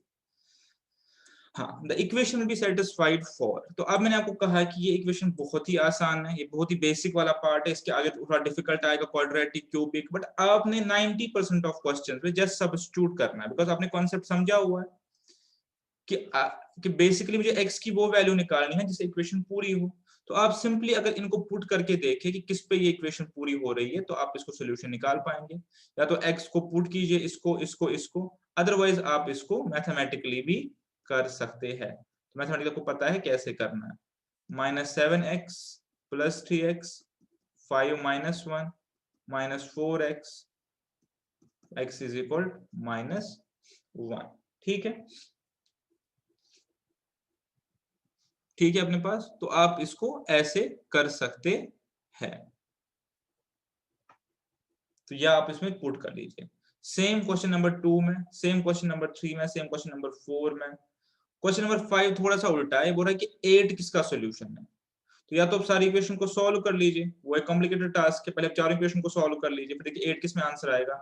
या आप 8 को पहले यहाँ पुट कीजिए, फिर 8 को यहाँ, फिर 8 को यहाँ, फिर 8 को यहाँ, तो जहां भी आपका LHS = RHS हो जाएगा वो आप इसमें इक्वेशन देंगे। सेम फॉर 6, आप 6 को भी सॉल्व करेंगे, ठीक है। 6 को भी आप सिमिलर लाइंस पे सॉल्व करेंगे, बताएंगे मुझे। 8 को भी सिमिलर लाइंस पे सॉल्व करेंगे। क्वेश्चन नंबर 7 और 9 करता हूं मैं आपके साथ, कुछ उससे डिफिकल्ट पार्ट है नहीं, बट ठीक है आपके साथ करते हैं एक बार। क्वेश्चन है p + 2 p plus 3 plus p plus 3 p minus 4 is equal p2p minus 5। अब सबसे पहले अगर आप देखिए इक्वेशन कौन सी है, क्वाड्रेटिक है या क्या इक्वेशन है, वो आपको देखना पड़ेगा, बिकॉज इसमें टर्म्स क्या मेरे पास मल्टीप्लाई में है। ठीक है, तो हो सकता है आगे जाके क्वाड्रेटिक इक्वेशन बने, बट अभी हमने क्वाड्रेटिक इक्वेशन नहीं पढ़ा है। लेट अस सी कि क्या बनेगा। p plus 2 into P plus 3 और यहाँ पे मेरे पास है p plus 3 into P minus 4। ठीक है, तो अगर मैं इसको करना चाहूँ मल्टीप्लिकेशन, कैसे करेंगे? p से पहले इन दोनों को करना है, ठीक है, उसके बाद 2 से दोनों को मल्टीप्लाई करना है। ये हो गया p स्क्वायर प्लस 3p, ठीक है, प्लस 3p, उसके बाद 2p प्लस 6। ठीक है, स्टैंडर्ड फॉर्म है क्वाड्रेटिक इक्वेशन की। आगे जाकर आपको पता चलेगा कि इजी है इन दोनों का ऐड और इन दोनों का multiply. So it's p square plus 5p plus 6। ये हो गया। आगे देख लेते हैं, p प्लस 3 p माइनस 3, ये हो गया p square minus 4p plus 3p minus 12। ठीक है, तो ये हो गया p square minus p minus 12। ठीक है, क्वाड्रेटिक इक्वेशन का पार्ट है। अब वो क्वाड्रेटिक में चीज आप समझ जाएंगे और यहाँ पे क्वाड्रेटिक में कन्वर्ट नहीं होगा। ठीक है, इज इक्वल अब p से इसको कर लीजिए 2p स्क्वायर माइनस 5p। अब यहाँ पे अगर देखें तो यहाँ पे p स्क्वायर और p स्क्वायर 2p स्क्वायर बन जाते हैं, तो जहां पे भी 2p स्क्वायर है इनको आप आपस में माइनस कर सकते हैं, इसको यहाँ ले आएंगे तो आपका फाइनली रिड्यूस होके बन जाएगा सिंपल इक्वेशन। तो अब ये क्वाड्रेटिक वाला पार्ट आपका बना नहीं, वरना क्वाड्रेटिक में आप ये चीज समझेंगे कि इसको हम कैसे फैक्टराइजेशन करते हैं, क्वाड्रेटिक में आपको पढ़ाऊंगा। बट यहाँ पे जो हमने क्वाड्रेटिक नहीं पढ़ा है, तो ये क्वेश्चन फाइनली रिड्यूस होकर सिंपल इक्वेशन ही बने। तो अब सिंपली इस पार्ट को सॉल्व करेंगे जो मैंने करके दिखाया आपको। सो इस पार्ट को सॉल्व करके दिखाया आपको। जब ऐड करेंगे लाइक टर्म्स को, p plus P square 2p square बन जाएगा। सिमिलरली ये p वाली टर्म्स को ऐड करेंगे, सिमिलरली इसको और इसको ऐड करेंगे। तो जब आप ऐसे इसको सॉल्व करेंगे तो आपके पास ये बन जाएगी लास्ट में सिंपल इक्वेशन। आपके पास ये बन जाएगी लास्ट में सिंपल या लीनियर इक्वेशन। तो आपका p निकल जाएगा इसमें 6। आप चाहे इसको यहाँ से सॉल्व कर दो, मेरा पर्पस नहीं था। मेरा पर्पस ये था कि आपको ये दिखाऊं कि फाइनली क्वाड्रेटिक से रिड्यूस होकर आपकी सिंपल बन रही है। तो अभी हमने क्वाड्रेटिक नहीं पढ़ा है। दूसरी बात, अगर आप इतना सॉल्व नहीं कर पाएंगे तो सिंपली आप क्या कीजिए, p की वैल्यू पुट कीजिए। तो वो एक बार करके दिखाता हूं। अगर p की वैल्यू 6 डालूं इसमें, इस पूरे पार्ट में 6 डालूं, तो मेरे पास बन गया 8 और ये बन गया 3, ये मेरे पास बन गया 9 और ये बन गया 1। ठीक है, तो मेरे पास हो गए 24 और 9। ठीक है, अब यहां से देखिए, ये मेरे पास बन गया 6,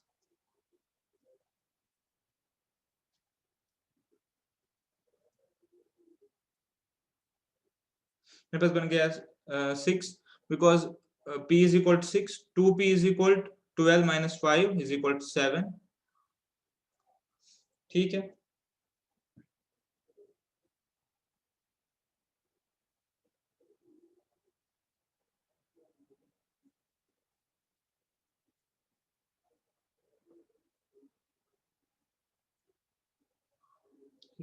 तो अब अगर मैं ऐसे करना चाहूं तो मैं क्या करूंगा, मैं अपने पास वैल्यूज इनकी पुट करूंगा और फिर देखूंगा कौन सी वैल्यू पे सेटिस्फाई हो जाएगी।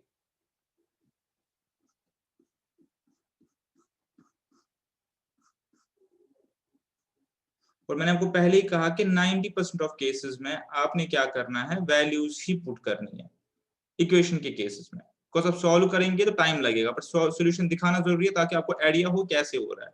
बट एग्जाम में आप उतना टाइम नहीं लगाएंगे। हाँ, अगर इक्वेशन सिंपल नेचर की है तो लगाइए, फिर कोई इशू नहीं है। लेकिन अगर सपोज मैं आपको 6 यहाँ पे डालूं तो 6 प्लस 2 8 और ये मेरे पास माइनस 3 है, मेरे पास माइनस 3 है, तो 6 माइनस 3 इज इक्वल 3।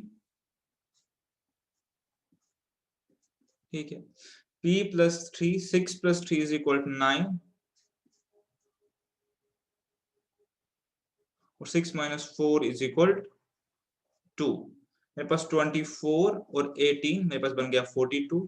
अब दूसरा साइड देख लेते हैं, p 2p minus 5, अगर मैं यहाँ पे डालूं 6 12 minus 5 also is equal to 42, तो मेरे पास ये मेरा सॉल्यूशन बन गया, बिकॉज मेरे दोनों साइड ओके हो गए। या आप इसको फर्दर सॉल्व कर सकते हैं, ठीक है।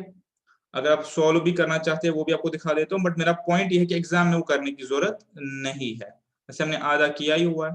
अगर आप इस पार्ट को सॉल्व करेंगे, इस पार्ट को, तो क्या बना था हमारे पास, p स्क्वायर माइनस 2p,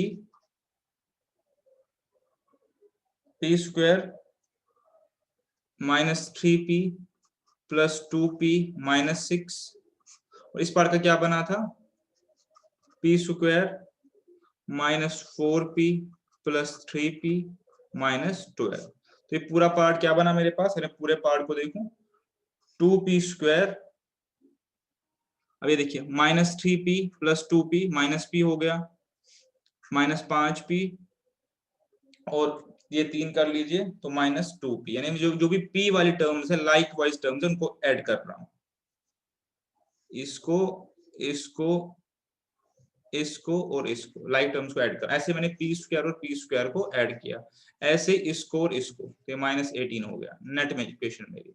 दूसरी साइड क्या बची मेरे पास, 2p स्क्वायर माइनस 5p, ठीक है, ये कैंसिल आउट हो जाएगा, एक साइड हो जाएगा, तो ये मेरे पास आ गया 5p minus 2p is equal to 18 और 3p is equal to 18 implies p is equal to 6, ठीक है। तो काफी आसान पार्ट ये भी था। एक लास्ट पार्ट इसमें देख लीजिए, जो लास्ट वाला है, ये भी कोई डिफिकल्ट नहीं है, बट इसको थोड़ा सा, क्योंकि आप लोगों को कैलकुलेटर अलाउड है तो आपके लिए तो आसान है। इसमें भी आप वो वैल्यू पुट कर सकते हैं, कोई डिफिकल्टी नहीं है, वैल्यू पुट करके आपका हो जाना चाहिए। लेकिन इसमें एक उससे बेटर तरीका है, वो क्या तरीका है वो देख लीजिए। यह है x डिवाइडेड बाई 0.5, तो आप ये समझिए कि x इंटू 1 डिवाइडेड बाई 0.5 ही है ये, तो अगर आप 1 को डिवाइडेड बाई 0.5 करें सीधा, तो ये बन जाएगा आपका 2x। आई होप आप मेरे साथ है। x डिवाइडेड बाई 0.5 को मैंने क्या लिखा, 1 इंटू एक्स डिवाइडेड बाई 0.5, ठीक है। तो 1 बाई 0.5 के तो मेरे पास 2x आ गया। सिमिलरली माइनस में कर सकता हूँ 1 डिवाइडेड बाई 0.05, तो वो बन गया 20। सिमिलरली यहाँ पे 1 डिवाइडेड बाई 0.005 बन गया 200। सिमिलरली यहाँ पे 1 डिवाइडेड बाई 0.0005 वो बन गया 2000। मेरे पास यहाँ पे है x इज इक्वल टू 0, मेरे पास 202x हो गया। x वालों को ऐड कर लीजिए, मेरे पास 202x हो गया, और ये दोनों इस तरफ जाएंगे, 2020 2020, तो x is equal to 2020 divided by 202 which implies x is equal to 10, ठीक है। ये मेरे पास इतना पार्ट सॉल्व हो गया। अब नेक्स्ट एक्सरसाइज में देखेंगे, नेक्स्ट एक्सरसाइज क्या है मेरे पास, ये पूरी एक्सरसाइज भी आप सिंपली ऑप्शंस यूज करके करेंगे। मैं आपको इक्वेशंस बना के दिखाऊंगा यहाँ पे, बिकॉज यहाँ पे ऑप्शंस नहीं है, लेकिन आपको जो क्वेश्चन है वो ऑप्शन से ही करना है।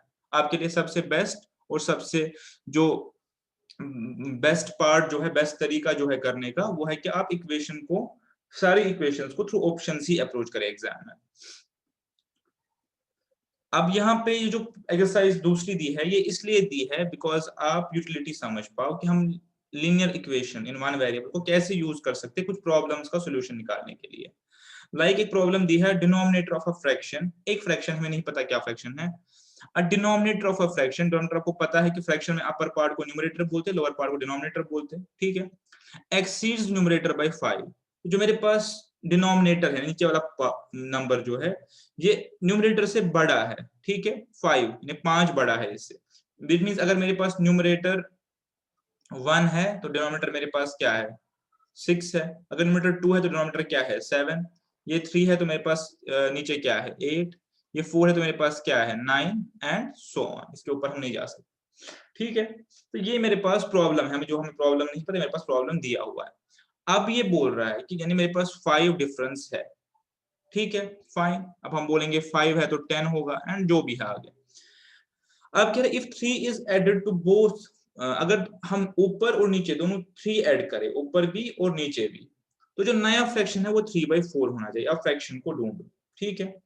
अगर अब मैं आपको बोलूं कि पहले कंडीशन क्या है, denominator of a fraction exceeds numerator bye 5, तो पहले न्यूमरेटर फ्रैक्शन कैसे होगा इनिशियली, न्यूमरेटर बाय डिनोमिनेटर। इसके बाद ये बोल रहा है कि अगर 3 ऐड करता हूं यहां भी और यहां भी, तो मेरे पास नया फ्रैक्शन जो होगा वो 3/4 होगा। तो यही क्वेश्चन है, बेसिक इसको सॉल्व करना है। लेकिन इन्होंने न्यूमरेटर और डिनोमिनेटर की कंडीशन पहले दी हुई है कि denominator of a fraction exceeds numerator bye 5। तो अगर मैं बोलना चाहूं कि मेरे पास न्यूमरेटर x है, x मतलब कुछ है numerator, I don't know, denominator मेरे पास क्या होगा x + 5।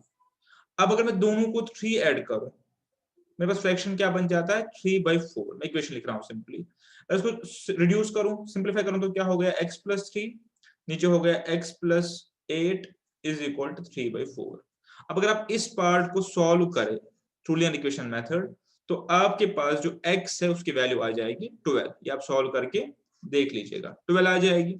जब 12 आ जाएगी तो उसका मतलब मेरे पास ओरिजिनल फ्रैक्शन क्या है 12, और नीचे होगा 17, ठीक है, क्योंकि नीचे 5 ज्यादा है। जब ये मेरे पास आ गया, अब आप टेस्ट करो जो क्वेश्चन मांग रहा है वो सही हो रहा है कि नहीं। अगर मैं यहां भी 5 ऐड करूं और यहां भी 3 पूरा ऐड करने के लिए 3 ऐड करूं, यहां भी 3 ऐड करूं, तो ये हो गया 15 / 20 रिड्यूसेस टू 3/4 है, 5 से करें तो मेरे पास ये पार्ट कवर हो गया पेपर में थ्रू ऑप्शंस। दूसरा देख लीजिए,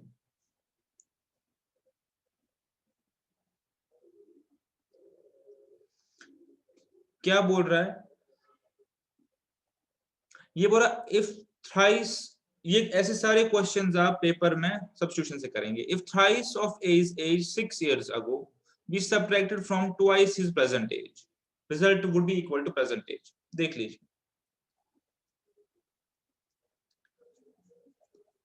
प्रेजेंट एज मुझे नहीं पता, जो निकालनी है लेट इट बी x। अब कह रहा है if thrice age 6 years ago, 6 years ago एक की एज क्या होगी यार, आज x है, x - 6 होगी। अब ये मेरे पास वेरिएबल्स हो गए, अब कंडीशन क्या है उसको यूज करेंगे। If thrice age 6 years ago, अगर मैं 6 साल पहले वाली एज को 3 गुना करूं, किया मैंने 3 गुना, b subtracted from twice is present age, ये इसकी ट्वाइस प्रेजेंट एज हो गई। अगर मैं सब्ट्रैक्ट करता हूं इसमें 3 times earlier age, 6 years earlier age, तो रिजल्ट आएगा मेरे पास प्रेजेंट एज। यही मेरे पास इक्वेशन है, तो ये मेरे पास इक्वेशन बन गई। अब इस इक्वेशन को आप सॉल्व कर लीजिए तो आपको x की वैल्यू निकल आएगी, ठीक है। ऐसे करके 2x - 3x + 18 = x, ठीक है।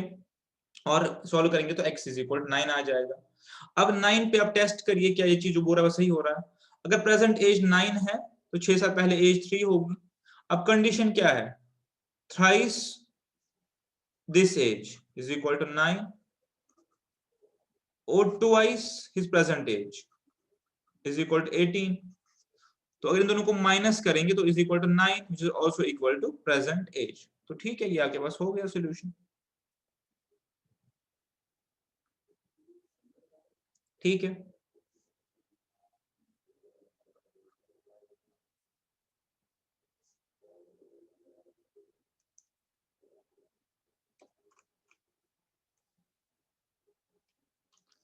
ये एक बहुत ही अच्छा क्वेश्चन है सॉल्व करने के पॉइंट ऑफ व्यू से, लेकिन वैसे अगर आप देखें तो वैसे आपके पास ये ऑप्शन से हो जाएगा। अगर क्वेश्चन एग्जाम में आया तो ऑप्शन आपका इजीली हो जाएगा।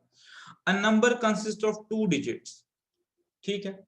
एक नंबर मेरे पास है 2 डिजिट नंबर, इसका 2 डिजिट है, ठीक है। पहले आप इस चीज को समझिए, ये आपने पढ़ा होगा बहुत पहले कि जब मैं कोई 2 डिजिट नंबर लिखता हूं तो मैं 23 लिखता हूं, 23। तो इसको हम बोलते हैं यूनिट्स प्लेस, को हम बोलते हैं टेंस प्लेस, पढ़ा होगा आपने। और इसको हम ब्रेक कैसे करते हैं, इसको बोलते हैं 2 × 10 + 3, ऐसे लिख सकते हैं इसको हम, ये आपने पढ़ा होगा। समझे, अगर मैं 232 लिखूं सिमिलरली यूनिट्स टेंस और हंड्रेड्स, तो मैं कैसे लिख सकता हूं 2 × 100 + 3 × 10 + 2, हो गया 200, हो गया 30, 2 232, ठीक है। ये पहले आप इस चीज को दिमाग में रखिए, आपको पता होगा ऑलरेडी। अब क्या है कि नंबर कंसिस्ट ऑफ 2 डिजिट्स, एक नंबर में 2 डिजिट्स है, ये यूनिट्स प्लेस हो गए, टेंस प्लेस हो गए। is that digits in the tens place is twice digits in units place। अगर मेरे पास यहाँ पे x है, मुझे नहीं पता क्या है, तो यहाँ मेरे पास 2x होगा, दुगना होगा, मींस नंबर ऐसे होगा 42, 63 ऐसे हो सकता है, 84 एंड सो ऑन, ऐसे नंबर हो सकता है, मुझे नहीं पता नंबर क्या है, बिकॉज यहाँ पे जो है उसका दुगना यहाँ पे है। ठीक है, ये क्वेश्चन कंडीशन यही है, तो यहाँ से आपको पता चल गया कि नंबर ऐसे ही हो सकता है मेरे पास। खैर मैंने इसको ऐसे लिखा। ठीक है, अब इसके आगे क्या कह रहा है, if 18 is subtracted from the number, अगर इस नंबर से 18 सब्ट्रैक्ट किया जाए, इस नंबर से 18 सब्ट्रैक्ट किया जाए, तो क्या होता है, डिजिट्स आर रिवर्स्ड। अगर इसमें से मैं 18 माइनस करूं इस नंबर में से, तो जो नया नंबर बनेगा उसमें डिजिट्स रिवर्स हो जाएंगे, यानी ये x इधर आ जाएगा, ये 2x इधर आ जाएगा। ठीक है, तो अब आप बताइए वो नंबर कौन सा है। तो बहुत ही आसान है, जब मेरे पास ये था तो मेरे पास नंबर क्या था, नंबर बता पाएंगे, इसको यूज कर लीजिए, नंबर बता पाएंगे 20x प्लस x, 20 क्यों, बिकॉज टेंस प्लेस पे है, माइनस 18, तो ये चेंज हो गए तो नया नंबर ये बन गया, नया नंबर 10x प्लस 2x।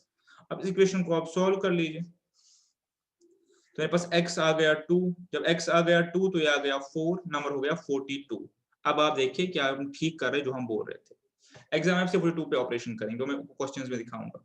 42 में आप देख लीजिए, सबसे पहले क्या बोल रहा है कि ये इससे दुगना है, हाँ जी है, अगर माइनस करूं 18 तो क्या बन जाएगा 24, तो नंबर्स रिप्लेस हो गए, तो मेरे पास कंडीशंस पूरी हो गई।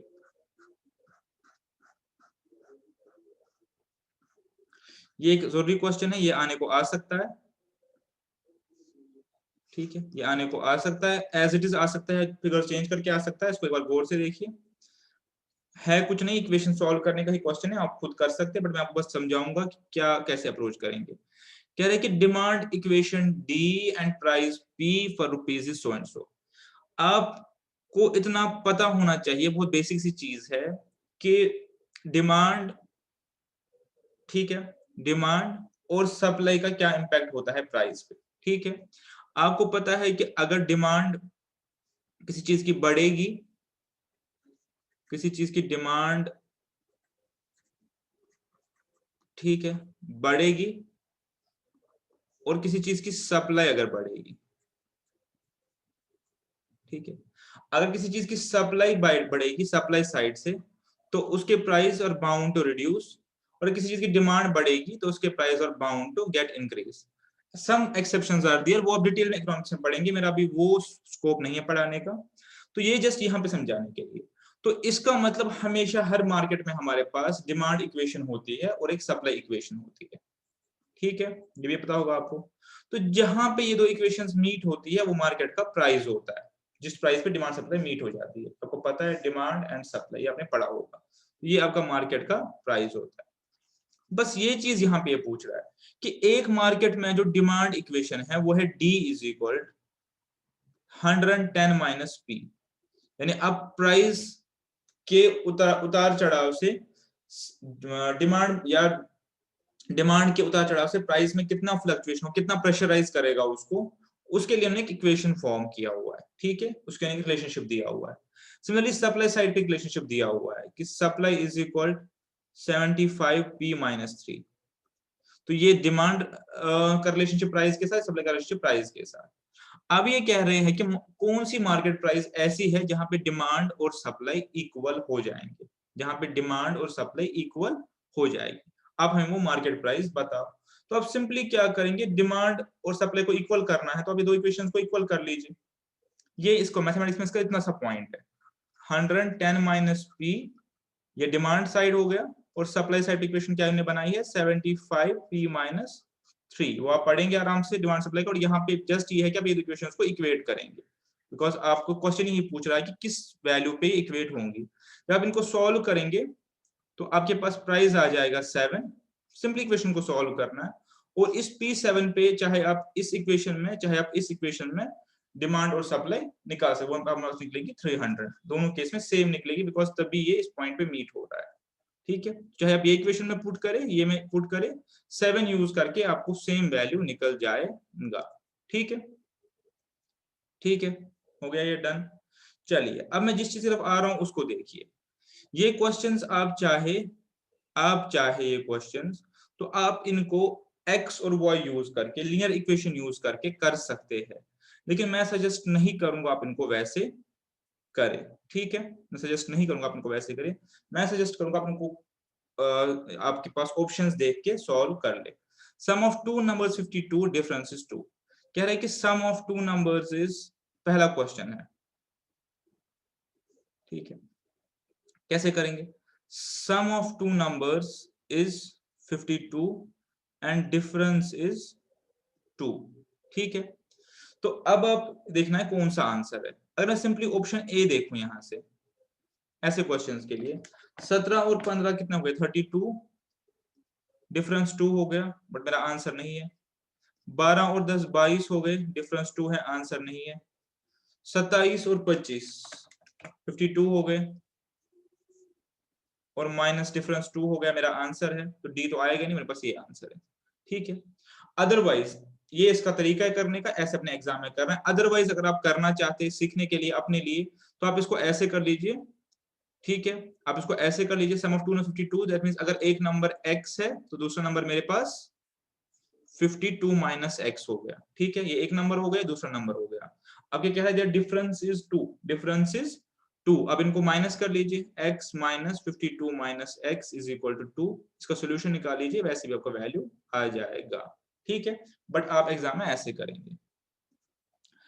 Diagonal of a rectangle is 5 centimeters and one of its sides is 4 centimeters. Its area is, ठीक है, ये क्वेश्चन पाइथागोरस थ्योरम का है, यहाँ पे डाला हुआ है, इजी क्वेश्चन है, आने को आ सकता है।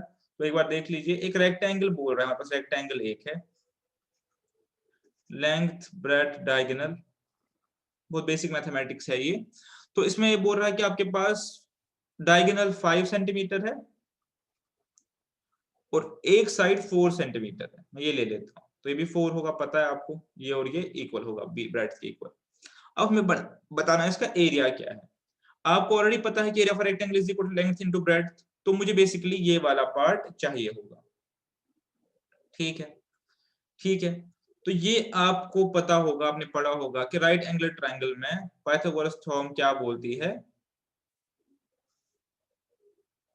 ठीक है, क्या बोलती है कि अगर मैं ये करूं, length square plus breadth square is equal, वो मेरे पास डायगोनल का स्क्वायर ही होगा, नहीं जो थर्ड साइड है मेरे पास। ठीक है, ये पाइथागोरस थ्योरम में आप लोगों ने पढ़ा, इस पे एक ही क्वेश्चन है तो उसके ज्यादा डिटेल में पढ़ने की जरूरत नहीं है।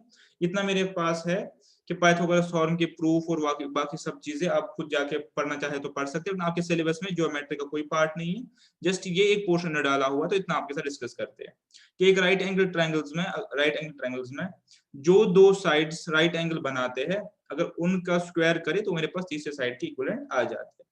तो ये यूज करके मैं क्या करूंगा, ये यूज करके मैं सिंपली अपना ये साइड वाला वैल्यू निकालूंगा।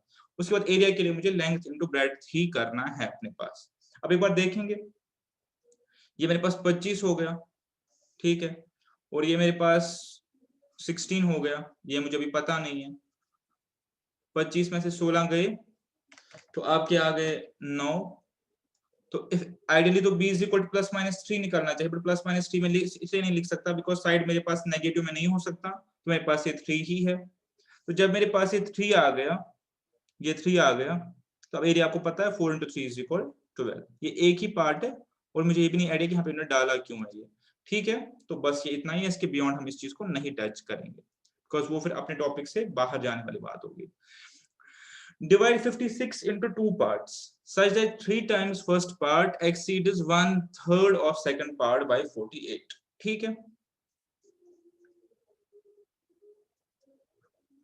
अब इसमें भी इक्वेशन बना के कर सकते हैं, बट मैं नहीं चाहूंगा आप इसको इक्वेशन बना के करें। इसमें भी इक्वेशन बना के कर सकते हैं। कह रहा है 56 के दो हिस्से करिए। ठीक है, इसका मतलब sum of two numbers must be 56 इस तरीके से कि 3 टाइम्स द फर्स्ट पार्ट। ठीक है, तो सबसे पहली कंडीशन क्या हो गई, सम इज इक्वल टू 56, फिर हो गया 3 times part 1 exceeds 1/3 of second part, 1/3 of part 2 कितने से, by 48, डिफरेंस इज 48। ठीक है, तो अब हम देखते हैं कि हमारी कौन सी कंडीशन पे सेटिस्फाई हो जाएगी। पहला मेरे पास है कि 2 पार्ट में डिवाइड करना है, ठीक है, कर दिया। तो पहले पार्ट का 3 टाइम्स, ठीक है, सम 56, ओके, 20 और 36 56 हो गए। 3 times first part 60, 1/3 of second part 36 का 1/3 कर लीजिए 12, और डिफरेंस इज इक्वल 48। तो मेरे पास ये सॉल्यूशन आ गया। इसको आप बाय यूज ऑफ इक्वेशन भी कर सकते हैं। इक्वेशन बनाता हूं, सॉल्व नहीं करता, अगर चाहे तो वो कर सकते हैं। कैसे करेंगे? Let the first number be x, दूसरा आपके पास क्या होगा 56 माइनस x, बिकॉज टोटल 56 है। अब क्या कह रहा है 3 times first part, 3 times first part minus second part का डिवाइडेड बाई 3 इज इक्वल 48। अब इसको सॉल्व करेंगे तब भी आप x से इसी आंसर पे पहुंच जाएंगे, ठीक है, बट ऐसे बेटर। पार्ट नंबर 4 बहुत ही अच्छा क्वेश्चन है। आप इसको वैसे सॉल्व करना चाहेंगे तो दिखाऊंगा आपको, लास्ट में मैं दिखाऊंगा आपको वैसे सॉल्व करके by usages of x। But यहाँ पे आप देखिए sum of 2 digits of a 2 number is 10। मेरे पास एक 2 डिजिट नंबर है, उसका सम 10 है आपस में अगर करे तो, अगर 18 सब्ट्रैक्ट करे 18 करे तो resulting number will be equal. तो नंबर्स इक्वल हो जाते हैं। देखते हैं 37 पे देख लीजिए, पार्ट ए पे, क्या सम 10 है? यस। अगर 18 सब्ट्रैक्ट करे 37 में से तो क्या आता है 19, क्या इक्वल हो गए? नो। पार्ट बी देख लीजिए 73, क्या सम 10 है? यस है। अगर 18 सब्ट्रैक्ट करे तो क्या मेरे पास आ जाता है 55 विच इज इक्वल, तो बी हो सकता है। सी 75, क्या सम 10 है? नहीं है। डी तो आएगा ही नहीं, मेरे पास बी इसका आंसर हो गया, ठीक है। ये पार्ट आप याद रखिए, ये मैं आपको लास्ट में वैसे करके भी दिखाऊंगा, बट आपने एग्जाम में ऐसे ही करना है। Fourth part of a number exceed sixth part by 4, fourth part exceed sixth part by 4, ठीक है। इक्वेशन बनानी हो तो बना सकते हैं,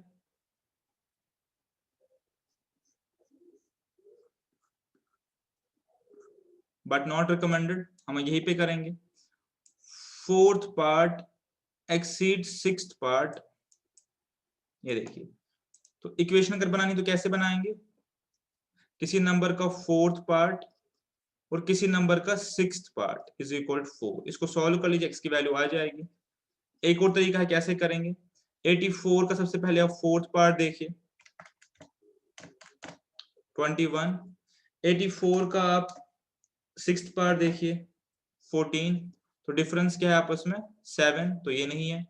44 देख लीजिए, 44 का फोर्थ पार्ट 11, 44 का सिक्स्थ पार्ट 7.33, डिफरेंस देखिए नहीं आ रहा।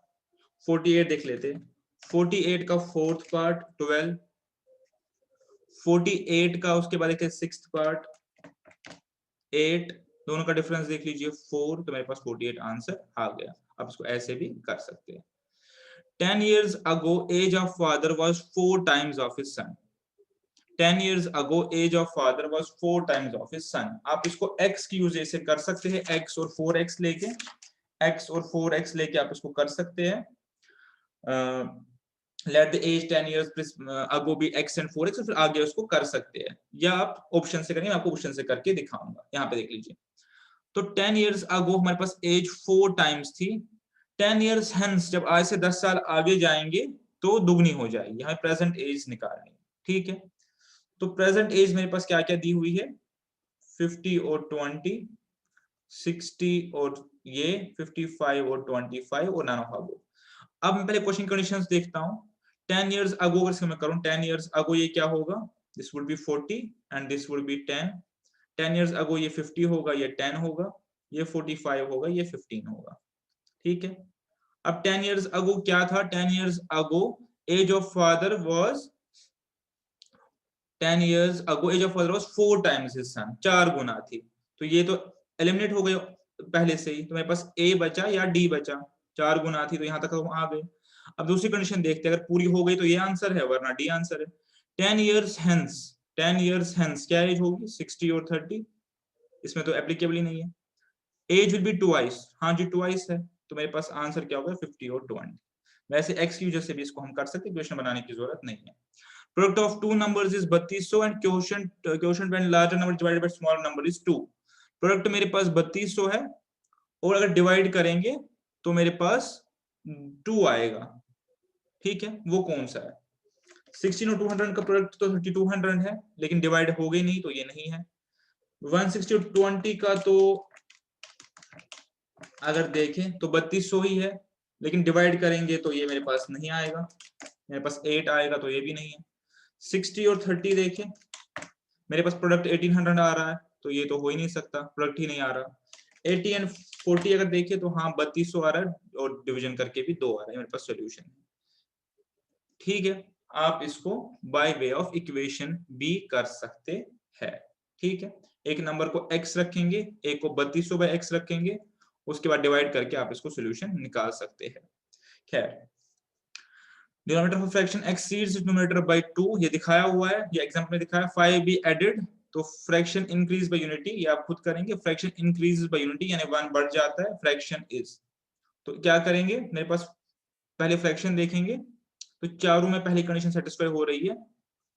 Denominator of a fraction exceeds numerator bye 2, denominator 2 बड़ा है न्यूमरेटर से, तो चारों में ओके है। If 5 be added to numerator, अगर न्यूमरेटर में 5 ऐड किया जाए, ठीक है, न्यूमरेटर में 5 ऐड किया जाए तो फ्रैक्शन इंक्रीज बाय यूनिटी। अगर मैं इसमें 5 ऐड करूं, ठीक है, तो क्या फ्रैक्शन मेरे पास बढ़ जाता है बाय यूनिटी, एक से बढ़ जाता है क्या फ्रैक्शन मेरे पास? अगर मैं इसमें 5 ऐड करूं, ठीक है, अगर इसमें 5 ऐड करूं, अगर इसमें 5 ऐड करूं, और अगर इसमें 5 ऐड करूं, ठीक है,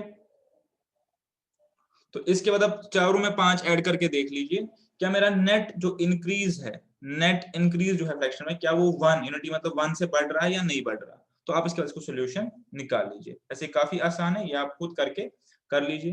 अब अगर इसको इक्वेशन बनाना चाहते हैं, क्या बना सकते हैं, इसमें इक्वेशन मोड से भी आप कर सकते हैं कि डिनोमिनेटर एक्सीड्स न्यूमरेटर बाय 2, तो ऊपर x नीचे x बाय 2, ठीक है।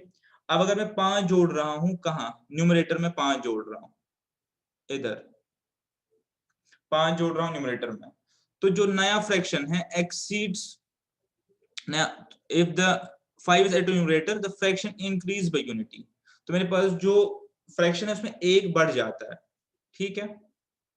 यानी अगर मैं नए फ्रैक्शन में से, ये मेरे पास नया फ्रैक्शन हो गया, अगर मैं इसमें से माइनस करूं पुराना फ्रैक्शन,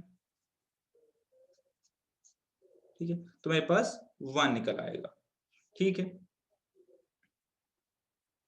वैसे इसका जो सोल्यूशन होना चाहिए ये होना चाहिए, ये देखिए 3/5 है, 3/5 है मेरे पास, ठीक है। और यहां पे जब मैं 5 जोड़ूंगा, ठीक है, तो ये मेरे पास 1 से बढ़ जाएगा। अगर यहाँ पे 5 जोड़ूंगा तो 1 से नहीं बढ़ेगा, प्लस 5/9 हो गया। यहाँ पे 5 जोड़ूंगा 5/3 हो गया, यहाँ पे 5 जोड़ूंगा तो मेरे पास 5/7 हो गया।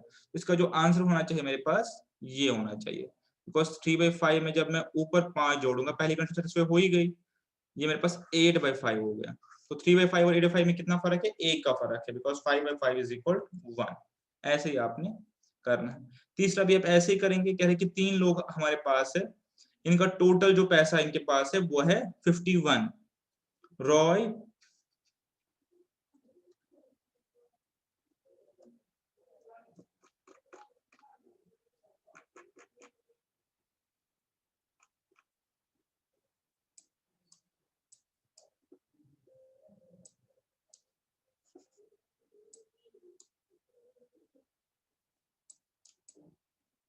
तीन लोग मेरे पास है, एक है रॉय, एक है पॉल, एक है सिंह। इनके पास जो पैसे टोटल है 51। पॉल के पास 4 लेस है रॉय से, ठीक है, और सिंह के पास 5 लेस है रॉय से, ठीक है। अब हमको बताना है इसका क्या वैल्यू है। पहले 20, 16 और 15 देख लीजिए। 20, 16 और 15, मुझे लगता है 20, 16 और 15 पे आपका मसला हल हो जाएगा, ठीक है। हो गया ये 4 कम 5 कम और टोटल 51, ये आपका हो गया। इक्वेशन के रूट से भी कर सकते हैं, इन तीनों का सम जो है 51 के बराबर है, ऐसे भी आप इसको कर सकते हैं। नंबर कंसिस्ट ऑफ 2 डिजिट्स, ठीक है, the digits in tens place is 3 times the digit in units place. ठीक है, if 54 is subtracted from the number, digits are reversed. वही चीज है कि digits in tens place is 3 times digits in units place. तो ये हो ही नहीं सकता, ये भी हो नहीं सकता, ये भी हो नहीं सकता. अब बचा एक, इसको देख लेते हैं. digit in tens place is 3 times digit in units place है. अगर 54 सब्ट्रैक्ट किया जाए तो पोजीशन रिवर्स हो जाती है. हाँ जी, हो जाती है पोजीशन रिवर्स. ठीक है, तो मेरे पास यही आंसर हो गया. जैसे हमने एग्जांपल की, आप उसको वैसे भी कर सकते हैं. मैंने एग्जांपल लिखा, लेकिन ऐसे हमने इसको करना है. नीचे भी एक क्वेश्चन.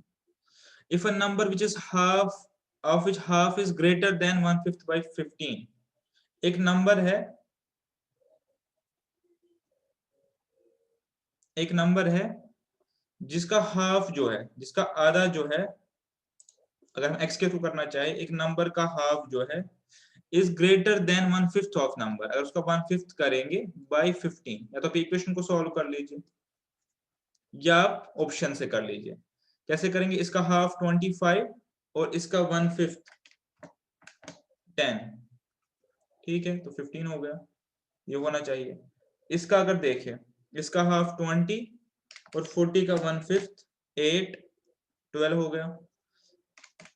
80 का हाफ 40 और 80 का 1/5 16 इज इक्वल 24 हो गया. तो इसका मतलब ये इसका आंसर आएगा. इक्वेशन से भी आपको यही निकलेगा. ठीक है,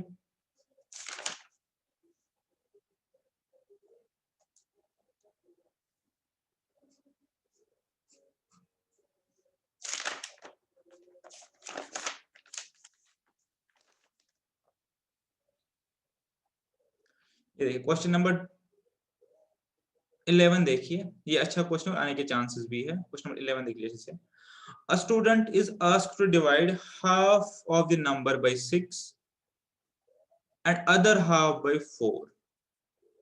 ठीक है, and then to add two quantities.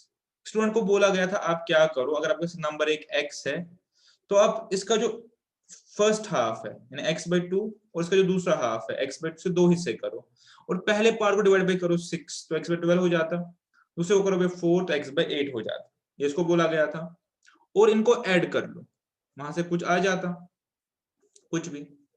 But इसने ऐसा नहीं किया. इसने क्या किया? इसने पूरे नंबर को 5 से डिवाइड कर दिया. ठीक है, इसने पूरे नंबर को 5 से डिवाइड, x डिवाइडेड बाय 5 है ये. इसने पूरे नंबर को 5 से डिवाइड कर दिया. ये भी कुछ निकलेगा. अब क्वेश्चन कह रहा है कि if the answer is 4 short, जो एक्चुअल करेक्ट आंसर मेरा ये होता ना करेक्ट आंसर, ये रॉन्ग आंसर. कह रहे दोनों का डिफरेंस जो है वो कितना है? वो 4 है. तो आप इसको इक्वेशन को सॉल्व कर लेंगे सीधे. देखिए, ठीक है, इक्वेशन को सॉल्व करेंगे फिर वैसे दिखाऊंगा.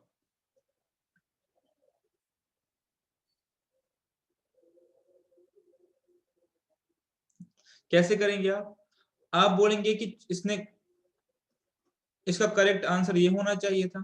अगर मैं इसे माइनस करूं इनकरेक्ट आंसर तो मेरे पास होना चाहिए 4. जब ये इक्वेशन को सॉल्व करेंगे, अपने पास ये इक्वेशन है तो आपका आंसर आएगा 480. ठीक है, अब इसमें आप वो टेस्ट कर लीजिए. मैं आपको ऑप्शन से दिखा देता हूं कैसे आप करेंगे अगर आप ऑप्शन से करना चाहिए उसको. पहला आपके पास है 320. ठीक है, 320. सबसे पहले आप रॉन्ग वाला पार्ट देख लीजिए. रॉन्ग अगर ये करेगा तो रॉन्ग में क्या करेगा? इसने क्या किया एक्चुअल में? करेक्ट में क्या करना था? इसका एक हिस्सा हो गया 160, दूसरा हो गया 160. ठीक है, अब इसके बाद ये बोल रहा है कि पहले हाफ को डिवाइड करना था 6, हो गया 26.66. दूसरे हाफ को डिवाइड करना था 4 40 और इन दोनों को ऐड करना था. मेरे पास आ गया 66.66. बट इसने क्या किया? पूरे नंबर को डिवाइड कर दिया 5 64. इन दोनों का डिफरेंस ये कह रहा है कि 4 आना चाहिए, बट आया नहीं मेरे पास 4. दूसरा देख लेते हैं. 400 तो 200 करना था, 200 को डिवाइड करना था 6, मेरे पास 33.33 आ जाता. 200 को डिवाइड करना था 4, मेरे पास 50 आ जाता. ये हो गया 83.33. इसके बाद ये बोल रहा है कि इसने उसके बदले क्या किया? 400 को डिवाइड 5 कर दिया, वो आ गया 80. तो ये 3.33 आ गया, जो कभी भी ठीक नहीं है। 480 देख लेते हैं। 480 को डिवाइड बाय 2 किया, 240 डिवाइड बाय 6 करना था 40। दूसरा हिस्सा है 240 डिवाइड बाय 4 करना था, वो भी हो गया 60, तो हो गया 100। बट इसने क्या किया, इसने 480 को डिवाइड बाय कर दिया 5, हो गया 96। तो आंसर इज शॉर्ट बाय 4, तो मेरे पास ये हो गया आंसर। ठीक है,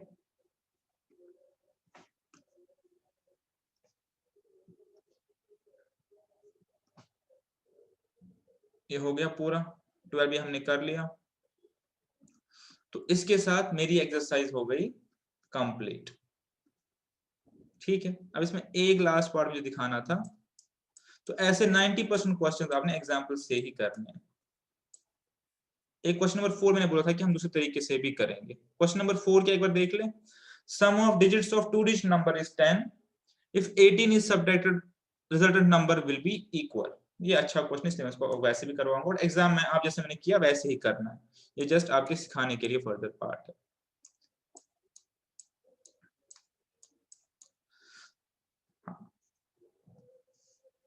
Sum of digits is 10 if 18 is subtracted, resultant numbers are equal। ठीक है, यही क्वेश्चन है। हमारा आंसर निकलेगा 73। ठीक है, अब आप यहाँ पे गौर से देखिए। अगर मैं क्या बोलूं कि मेरे पास पता है आपको यूनिट्स और टेंस प्लेस होता है। अगर मेरे पास यूनिट्स प्लेस पे x है तो टेंस प्लेस पे 10 माइनस एक्स होगा, तभी दोनों का सम मेरे पास, तभी मेरे पास दोनों का सम जो है वो क्या आएगा 10। तो मेरे पास नंबर क्या बन जाएगा, मैं नंबर निकालना चाहूं, मैंने आपको बोला हुआ है ये बनेगा 10 minus x into x, because ये यहाँ पे टेंस प्लेस पे है। तो 100 माइनस 10x प्लस एक्स, ये मेरे पास बन जाएगा टोटल, मेरे पास टोटल बन जाएगा 100 माइनस 9x। ठीक है, ये मेरे पास ऐसे बन जाएगा 100 माइनस 9x, ये मेरे पास नंबर आ जाएगा। अब इसमें अगर मैं 18 लेस करूं, 18 लेस करूं तो ये बन जाएगा 82 माइनस 9x। ठीक है, तो ये मेरे पास बन जाएगा फाइनली नंबर। तो अब ये हमें बोल रहा है कि 82 माइनस 9x जो है, इसमें क्या होगा, इसमें जो डिजिट्स होंगे वो इक्वल होंगे, डिजिट्स इक्वल होंगे। यहाँ पे रिवर्स से पूछने का, इक्वल, इक्वल मतलब यूनिट प्लेस और टेंस प्लेस पे इक्वल डिजिट होंगे। तो मैं उसको z या z ले सकता हूँ, मुझे नहीं पता क्या होगा। तो अगर z और z हो तो मेरा नया नंबर क्या होगा, 10z और z इज इक्वल 11z। ठीक है, तो ये मेरे पास इक्वेशन आ गई। ठीक है, अब गौर से देखिए, इसके आगे मैं प्रोसीड कर ही नहीं सकता इस क्वेश्चन में, यहां तक मेरा क्वेश्चन रुक जाएगा। लेकिन अब मेरे पास एक चीज मुझे पता है, z का तो खैर मुझे नहीं पता, बट मुझे एक चीज पता है कि मेरे पास x और z जो है वो इंटीजर्स ही हो सकते हैं। ठीक है, यहाँ पे 1 से लेकर 9 तक कोई वैल्यू होगी, यहाँ से 1 से लेकर 9 तक कोई वैल्यू होगी, बिकॉज तभी मेरा सोल्यूशन 10 आएगा। बिकॉज मेरे पास x नंबर नहीं है, x मेरे पास डिजिट एट यूनिट प्लेस है। ठीक है, तो कैसे अप्रोच करेंगे, अगर मैं सपोज इसको 1 दे दूं x को, ठीक है 1 दे दूं, तो 82 माइनस 9 73, 73, तो z is equal to 11 by 73, which is not possible, हो ही नहीं सकता। अब मैं x को 2 दे दूं, 64, तो z is equal to 64 by 11, not possible, because मेरे पास x भी इंटीजर है और z भी इंटीजर है। 9 को 3 दे दूं, 55, 55 बाई 11, z इज इक्वल 5, तो मेरे पास z 5 के बराबर है और मेरे पास ये 3 के बराबर है। ठीक है, जब ये 3 हो गया तो ये 7 हो गया, 73 माइनस 18 इज इक्वल टू 55, तो मेरे पास कंडीशन पूरी हो गई। ठीक है, तो ये मैंने आपको जस्ट ऐसे ही दिखाया ताकि आपके सीखने के लिए, बट आपको एग्जाम ऐसे करने की जरूरत नहीं है, आप सीधे ऑप्शन से इसका 73 आंसर वहां पे लिखेंगे।